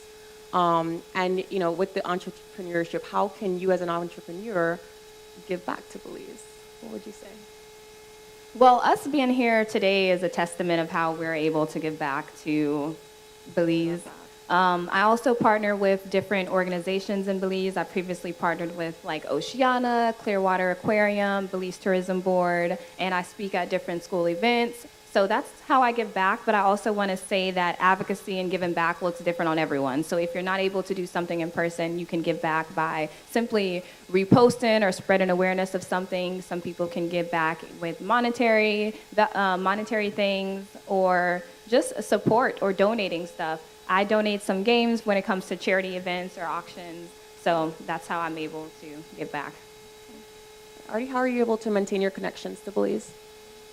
Definitely through events like this. I'm very fortunate again to have my small but mighty Belizean community in Orlando, Florida, so I try to stay as close to them as possible. And then when it comes to giving back, I also have been like volunteering and things as well during my brief stint in pageantry, but I don't think it needs to be limited to just doing things for the optics. It needs to be a part of who you are and making sure that you're always available. Again, it looks different for everyone. But if you're available to just network and speak to another person, and when you meet another Belizean person, look at that as an opportunity to connect and build a home away from home. Very nice. What would you guys, how influential do you feel like the diaspora is in your experience here in the U.S.? Or what role do you think the diaspora can play? Do you feel like they're doing enough? Yeah, I think the diaspora plays a huge role in Belize. Look, they own land. A lot of Belizeans that are living abroad, they own land, they have businesses, and even then they're sending money back to Belize. So a lot of the money here is going back into our country, which ultimately helps our economy. They're providing for their families, they're creating jobs, they're flying back in Belize to vote. So Belizeans in the diaspora plays a huge role within the Belizean economy. I completely agree with that. I feel like we are mighty abroad as we are at home. So just making sure to realize that we reflect, like our own set of values. Of course, you're going to be moved and changed when you live abroad. You grow, your perspective grows. You're influenced by new people, new values, but always making sure that you remember where you came from and not letting the brain drain affect us, because I think that's something that we didn't touch on too much in this panel, but that's something that plagues Belize a lot is, people get their education from there and they are leaving and they're not returning. And I think making sure that you can give back to your country that built you in different ways, and whether that's through mentorship or whether that's through supporting our entrepreneurs and supporting the other people that are trying to make Belize something wonderful. It already is, but continuing to grow it. I want to say collaboration is definitely key, and that's also an interesting topic. Why aren't they coming back to Belize? Yep. Okay, yes. So what kind of opportunities do you think Belize needs to create for people to want to be more involved? Or what kind of opportunities do you think we can create for ourselves so that we can have better relations within between Belize and the diaspora? I think it's about opening up different career paths and opportunities. I've spoken to a lot of my Belizean friends who come abroad for education purposes and they end up not returning, or they're extending their visas and they're staying abroad. And for that reason, I think it's because they do believe that if they were there, they have a barrier to how much they can grow. And maybe they're trying to work at companies or at jobs that Belize is not ready to support for whatever reason. Maybe it's an infrastructural issue or maybe it's a policy issue, whatever it is. They feel like they might have more opportunities in the States and they just have more to gain by living abroad. And based off conversations with my friend as well and some personal experiences, because of the generations, there's a lot of differences. So the Gen Z and the millennials, we come in with these great ideas. We just got our degree. We're coming back home. We're ready to utilize our skills and to contribute to these jobs. And we get there, we're sharing our ideas, and we're shut down. And it's almost as if the older generation is not, I don't want to say competing with us, but they're not collaborating with us. And that discourages us. And it's like, okay, I'm not being used. My potential is not being potentied. And so it's a bit discouraging. So they would probably return back to the United States so they can fully utilize their ideas and their creative rim. I love that. Yeah, it's untapped potential. I think our youth is our greatest resource, and we just have to make sure everybody feels heard and that they have a place at the table and are comfortable to share their ideas, even if they're new ideas. So, Artie, you spoke about the infrastructure, I guess, in different industries in Belize. How do you think the diaspora can help to foster this infrastructure to create more advancement opportunities in Belize and more industry, a diversity of industry? I love that question. I think it's about a need meeting a resource. And one of the greatest things about the Diaspora Network is that it's able to connect people that have these really strong needs. They want to develop Belize as a country. They have the opportunity to meet benefactors, meet people who want to invest in our country, and just making those connections. So that's really where I see the diaspora coming into play. making sure that we can fulfill everything we want as a nation and also use the resources at hand to make that possible. Yeah, I completely agree. Collaborating. Like, if you have an idea, there's most likely a Belizean that is doing something similar. They may not be doing the same thing you're doing 100% to the T, but if they're doing something similar, it's nothing to reach out. Hey, I have this idea. You're in Belize. Let's collaborate and make this bigger. There's this old African proverb, and it goes, if you want to go fast, you go by yourself, but if you want to go far, you go with others. Very good. That's excellent. Yes, that is a good point. So we're running out of time. We got to close off a little bit quickly. So I want to close by talking about our vision for the future. Where do you guys see yourselves, your personal future, and where do you see that aligning with the future of Belize? I am probably of the many that think that they need to achieve a lot before they can give back. I'm guilty of that sometimes. I think that people aren't aware of how powerful they are when they're trying to climb that mountain. They think, oh, I have to have this really successful job or opportunity before I'm able to mentor someone else and give back somewhere else. And for me, I'm climbing the corporate ladder right now. I'm a senior manager. I'm hoping to be a director in a few years. And from there, I would like to invest more heavily into my country, whether that's through opportunities, mentorship, or even continuing to build the things that I want to see in my home country. I have a big passion for therapy and making sure that mental health is accessible to everyone in Belize. I think that's something that's not touched on enough.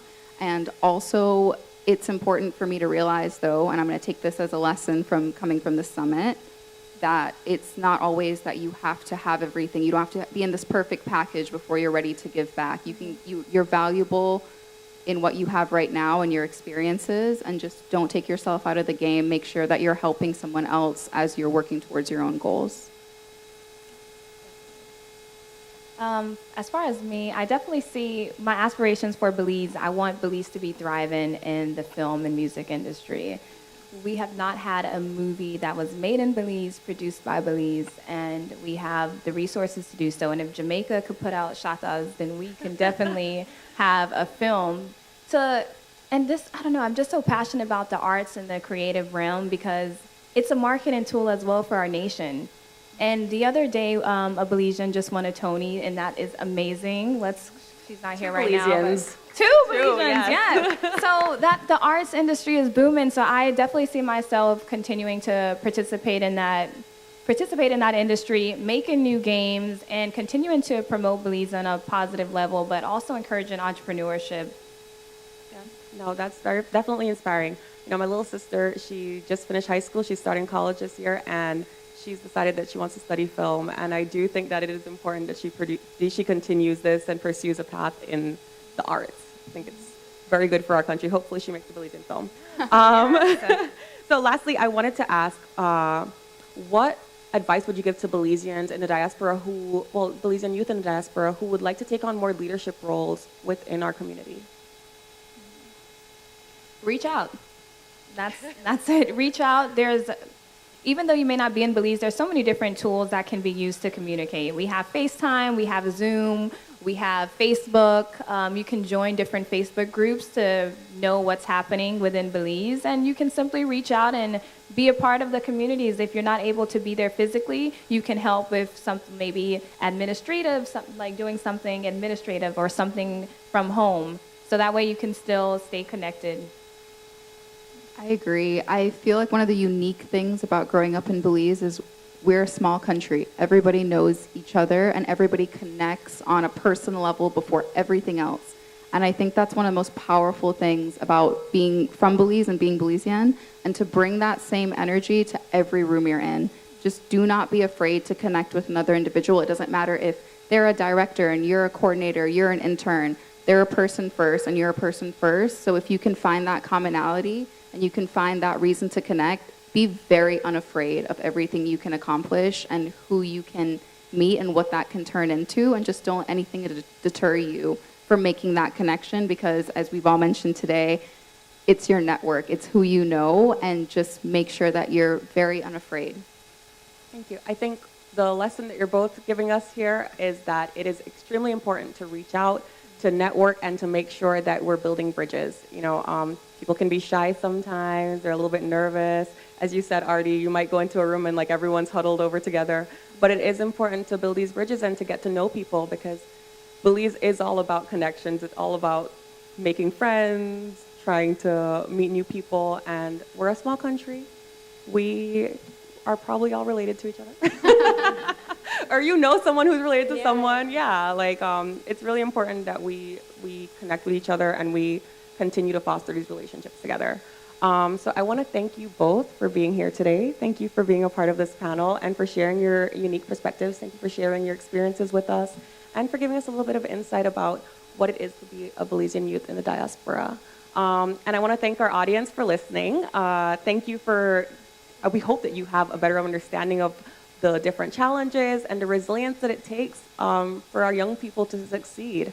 I want to encourage everyone to continue these conversations and to support your Belizean youth, both here and abroad and in Belize, worldwide. Thank you for joining us.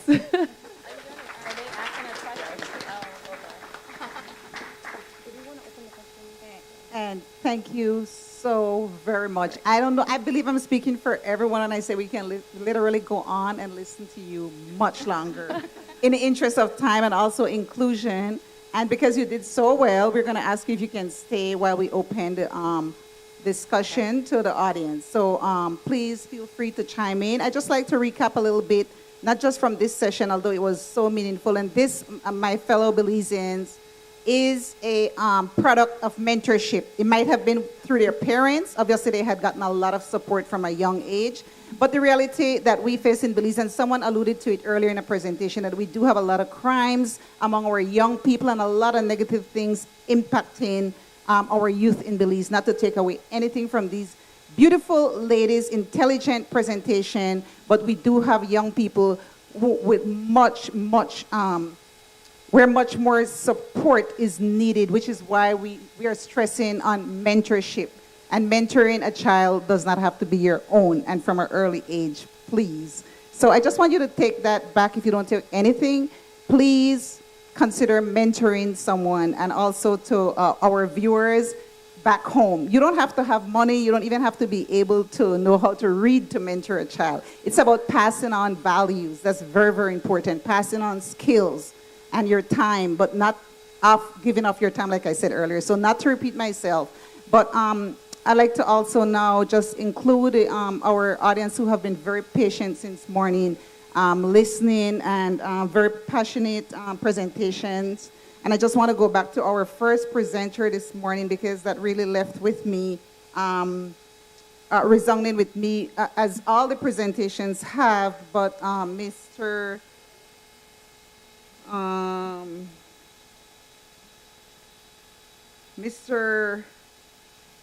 Akbar, he made a loud call to governance in Belize and to the government of Belize.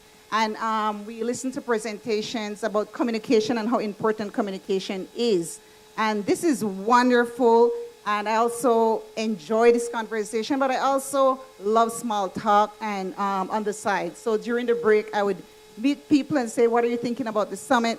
And I have gotten a lot of feedback that some of us are feeling a little bit frustrated that we are, time and time again, passionately, patriotically giving to our country our time, effort, skills, all that we have, and the support is not there.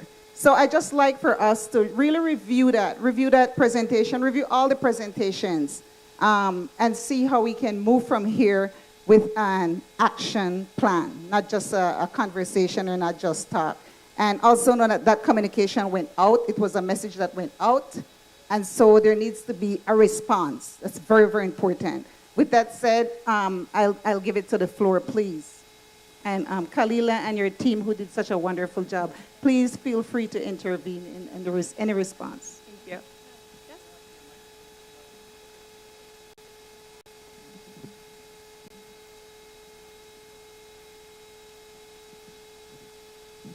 I don't have a lot to say, just maybe like two things. First and foremost, breath of fresh air to see 3 smart young women. It shows that Belize is doing something right. And we just need to, like they said earlier, keep on supporting young folks like these and mentor them into the right path.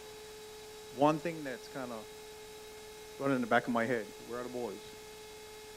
And the boys in our country need the help most importantly. The women obviously are doing their job. That's obvious. But where are the boys? We need more men out there as mentors because a lot of our young brothers are going the wrong way. And then one of the biggest things that we lack in development is young men coming up with the right upbringing. And we see it every day on the news. Violence, violence, violence. So I think we need to include the boys and stuff like this. One of the other things that I wanted to also tap on from previous conversations with these guys earlier was where in the whole dynamics is the Bank of Belize. I think one of the biggest problems, I don't know if I missed it in the first presentation that was here, but when it comes to American currency, it's of great value. We need to figure out where we can bridge that gap between us that are out here and the folks that are back home. To go and get a bank account back home in Belize is a challenge, and it shouldn't be that way. We should be opening doors as much as possible to make sure that the U.S. dollar can make it back to Belize. So those are the 2 things that I wanted to highlight. If those weren't answered before, maybe someone can speak on them.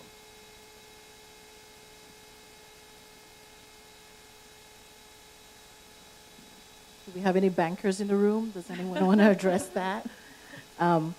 What I do have to say is that please remember that tomorrow we're having the Belize Investment Forum, and that is the more business focused, and hopefully we have representatives in the from the financial sectors that we can have answer that question. But I agree with you wholeheartedly.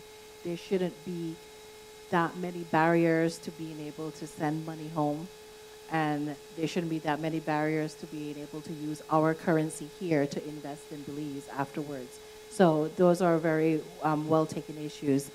And I know you have other questions, but can I interject for a second? I do have something to say. Very impressed with the young ladies. Full disclosure, RT is my sister, so I am immensely proud to hear her up here. One of the things that, and now I'm taking off the summit organizer hat and I'm putting on just a personal issue, so please don't take this against me, but one of the things that I noticed with Belize is that Belize only supports winners. When you win pageants, when you win Tony Awards, when you win games, everyone will share the Belize flag and say, hooray, look at this beautiful, Simone Biles, look at this beautiful Belizean doing beautiful things. But where is everyone when they're building? Where is the foundation? Where is the support there? When you need funding to go train, when you need someone to share maybe your independent films before you made it to the Tony Awards, where are you there? When you're organizing a summit and you're asking, thank goodness for the ministries that are, assisting us and our sponsors as well that are assisting us. We're very, very grateful. But that is a mentality that I think has to change. It's not just supporting because now you're a winner. It's supporting because you believe in the cause, and you're supporting because you believe in the heritage and the Belizeanness and all the things that we're talking about. That is what I see as a criticism and constructive criticism. We need to be able to discern that foundationally we need to build together. We just don't come in when they're winning to take pictures and to be happy about it. Support from the beginning. That is all I have to say about that. I wanted to address your question regarding having a male on the panel. We really did want a male perspective. We thought that it was very important to have a youth male from the diaspora. Unfortunately, we didn't get anyone. But I think what our panelists spoke about in regards to mentorship is very important. And I think it does apply to young men. It is important that we try to build them up, that we make sure that they understand that there is more for them in this world, especially as Ms. Anna was talking about crime in Belize. We do need to mentor our youth, and we do need to mentor our young men, and we do need to make sure that they feel supported and that they can achieve. So yeah. I want to just say as well, a lot of young men in Belize do not have father figures in their life. The incarceration rate for nonviolent crimes is a huge issue, not to mention the judicial system that it takes. Once you're incarcerated, it can take months or years for you to even go to trial. So when you don't have a father figure in your life, you are in an underserved community. The likelihood, statistically speaking, of you, living a certain lifestyle, which would be the streets, they will call it, it's high. You are essentially a high risk. So I think it's important for everyone to realize as well the importance of having a father figure, and to be of support. Like, we just literally just have to continue to support one another, because that is the sad reality that we have more women in Belize than we do men, for that reason and others. And we don't have more women? Really? Are we at parity? Oh, okay. Well, where are they? As Artie said, to Artie's point about investing in different industries, I think that that's also a role that the diaspora can play, making sure that we have more investment in arts, in sports, in whatever different avenues would benefit our young men. That's also a role that we can play, and that's something that we can work towards. Yeah, I think that's also a call for the men in Belize that feel like they have accomplished anything, whether it's you have good values, you don't have to have a good job even, like we were talking about it, whatever you have to give it to the youth, because I'll be honest, the greatest mentorship that I've received has been from a woman, because I'm a woman. So she can teach me how to navigate the world as the person I am. You can't call on the women of a nation to mentor the men. Correct. So I would just encourage the men in Belize that, again, feel like they have the capacity to take on someone who might be struggling, or you see them drifting, call on that brotherhood and make sure that it's as strong, because the women are coming for it. Yeah. And we are doing what we need to be doing, as was stated. We're challenging our men. In the most loving way. Does anyone have? Yes. Great. I didn't even finish the sentence.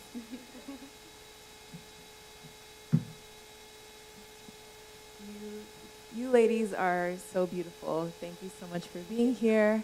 I wanted to address the topic one of you had mentioned about mental health, and I wanted to hear what are the impacts of our youth on mental health between the diaspora and Belize, and what do you think we can contribute to bridge the gap of having a better, healthy mental health?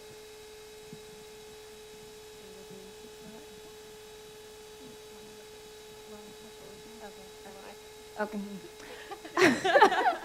I want to say mental health affects everyone. It doesn't matter what country you're in. Like, it doesn't matter where you're at, whether you're in Belize, the United States, Mexico, Ghana, it does not matter. However, when you are in certain countries, you have more resources, and in Belize, we do not have a lot of resources for mental health. So a lot of us really do is talk to someone. So if you can provide a safe space for someone to talk to or to be a soundboard to, that definitely helps. Or also try the holistic route, meditating, going outside, practicing your breathing techniques. Those are essential. Yeah, I think we were fighting for the mic because we had similar things to say. But it's so important, too, that your mental health is just as important as your physical health. And that's something that I do believe is emphasized more in the States. That's just my experience that I've had, having lived half my life in both. I do think that there is a certain amount of just gravity that's placed on mental health here, which is so important. And it's a silent killer. People are never going to be open about their struggles, and we have to destigmatize when people ask for help and stop looking at it as a weakness and start seeing it as a strength, because at some point you're going to need that support as well. And just being there, being our brother's keeper, being our sister's keeper, being exactly what we want to see in the world. Thank you so much.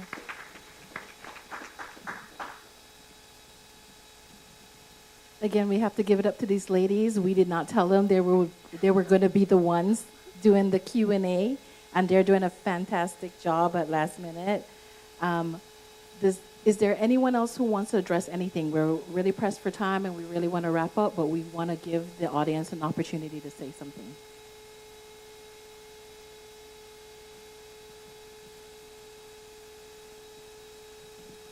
So my name is Earl Williams from San Ignacio, Ohio District.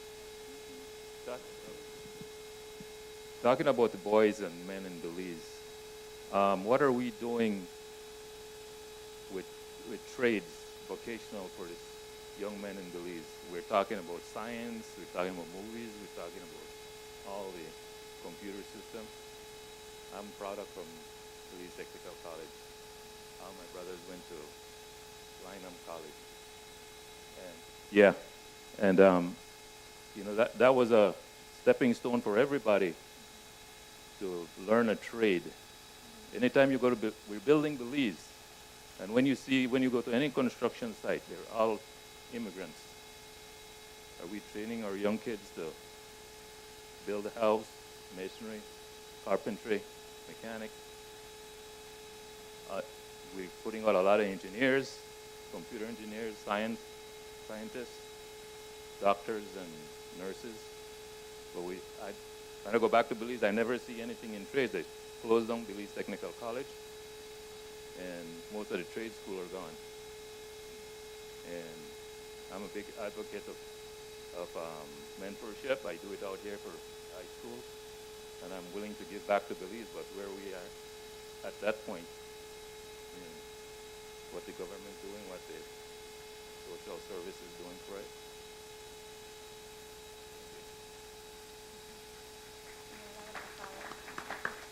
Very good contribution. Does any of the government representatives want to address that today? Oh, okay.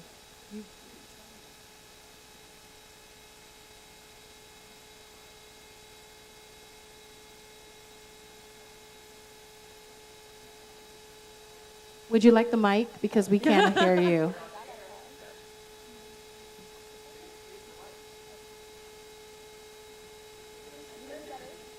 You're giving good information.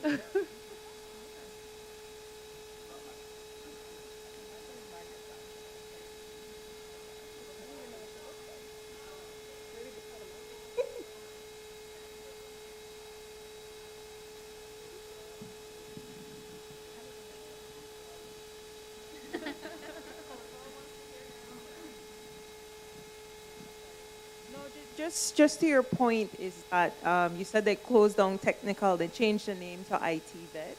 So there are technical and vocational educational systems in Belize. Maybe they might not be on par with technical because a lot of the teachers, like yourself, have emigrated. But I think that technology offers a beautiful opportunity to share. Like you don't have to physically be in Belize, but maybe you could do some Zoom sessions, or you could do some tutorials and post them on TikTok. I don't know, but you could use what's available and share your knowledge. But I think it kind of rough to just like thing done. You know, I'm an artist. It's extremely difficult because people not really see art like a option in Belize as a career. I even had to study or try to get my licenciatura in Mexico because they didn't even offer that as a degree in Belize. And so a lot of it is like blood, sweat, and tears and do it yourself. You know, like I do residencies all over the world. Nobody funds it. You know, we have niche, they're not funded, but not because the space not there sometimes or the platform isn't there means that we must just wait there. You build it. If you're not there, then you do it. That way I do.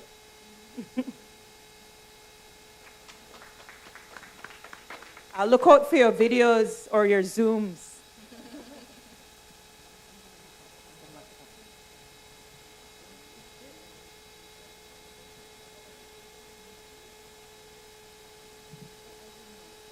Oh, so he was asking about IT Vet and vocational trade in Belize. She wasn't in the room when you asked. No, him. 2 minutes. Okay.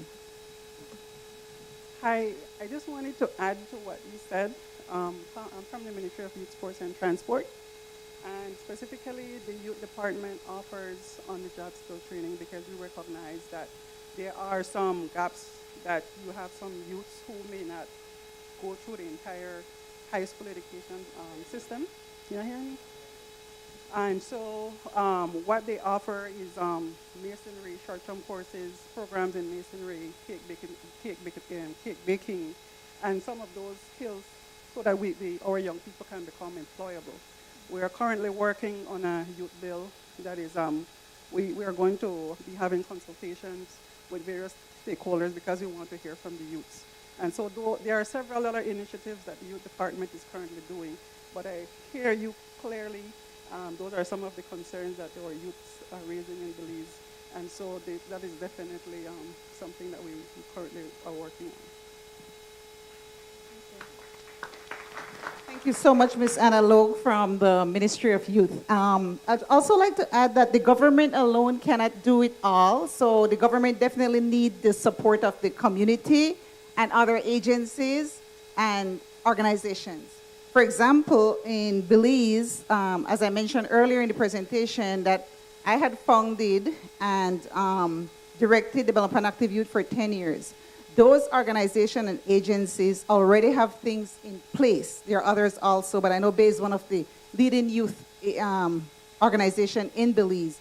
It's very important, and I appeal to the government, it's very important that the government support these agencies. Do not pull the rug from what we're doing. Give us the support that we need. We know youth. This is our job. We have studied it for years. We are in the trenches with these young people when they're going through what they're going through. It's important for you, the government, to support these agencies, organizations, and even individuals such as the mentors. These mentors are given from their last. I know mentors in Belize, there are not many, but I know mentors in Belize who take their last $5 and buy Panelist and soft drink to share with a young man or a young lady that they're mentoring. That's profound. That's very, very important.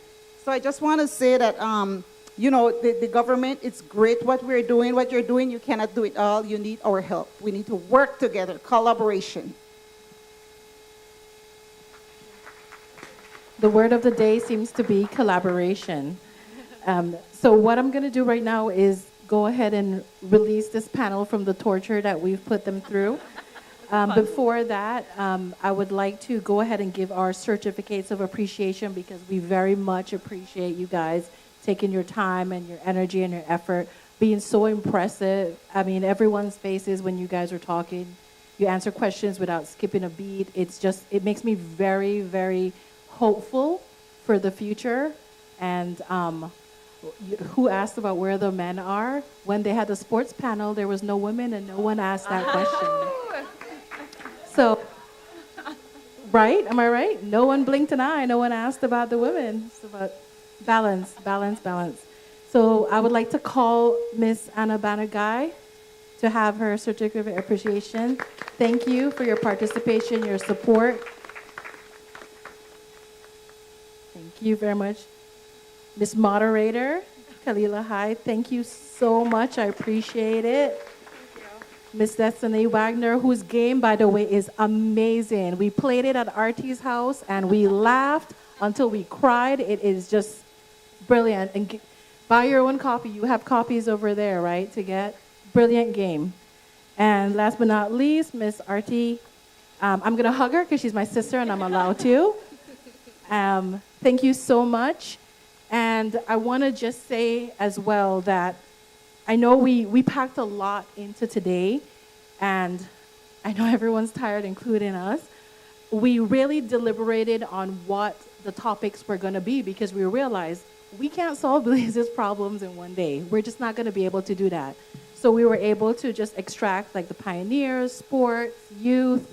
If you have any suggestions on what you would like to see in the upcoming years, because we plan to do this again, please go ahead and send your suggestions to info@BelizeDiasporaSummit.com. We want to hear everyone's feedback because that's the only way we're going to learn and grow. We are not bogged down by egos, so please tell us what you want us to talk about. I'd like to say that just a little run through of the rest of the summit. So at 6 At 6:30 in this room, we're going to be having a fireside chat with Honorable Dr. Shine Barrow, Leader of the Opposition. Tomorrow, we're going to have a Belize Investment Forum in this room as well. After that, we have a meet and greet with the Prime Minister from 4 to 5. And on Saturday, Gala Dance. If you haven't had your tickets, gotten your tickets yet, please go ahead and do so on Eventbrite. All you have to do is Google Belize Diaspora Summit, Eventbrite, and you'll see the options for the tickets to come up. We take cash at the door as well, in case you don't want to use your credit card. We're going to have Caribbean Dynamics playing, live band. We're going to have, you get 2 drink samples, and we're going to have finger foods, and it's going to be a great time. It's an opportunity that after all this talking, we get to dance and socialize and, you know, what's that? So, I don't know about the slow jams. Well, oh, Stone Jam. Caribbean Dynamics is going to be playing the live show. I'm not from LA, but I heard that they have a very good reputation out here. It's just a good opportunity for us to let our hair down and really be able to socialize, because we've just been talking about a lot of heavy topics. Now it's time to be a little bit lighter and have some fun. And follow us on Facebook and Instagram, Belize Diaspora Summit, because as we start planning things and asking for opinions, we want to hear everyone's opinions. We're not sure where we're going next year, but we will definitely let you guys know as soon as we decide. But we want to turn this into something where, continuing the legacy that we talked about this morning, we want action. We're not people who are doing this just to be on camera. We are people who are doing this because, like we mentioned with all the panels, we're very passionate about changing the entire landscape of Belize.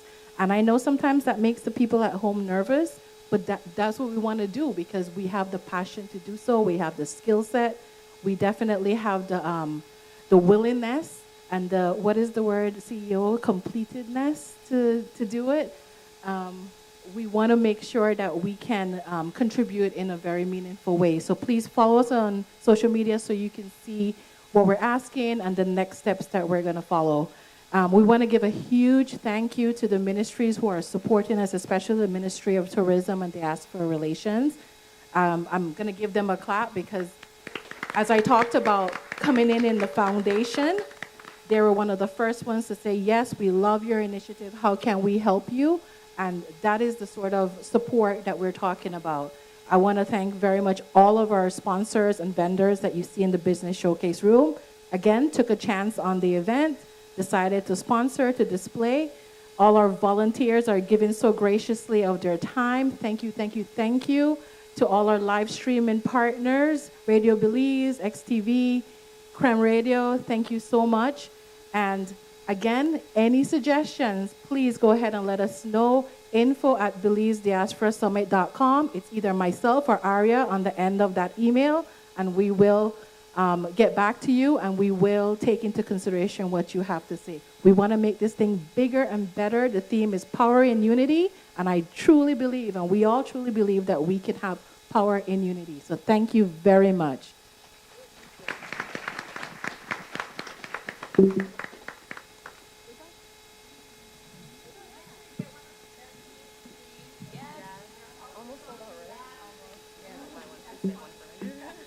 Oh, so you played it too?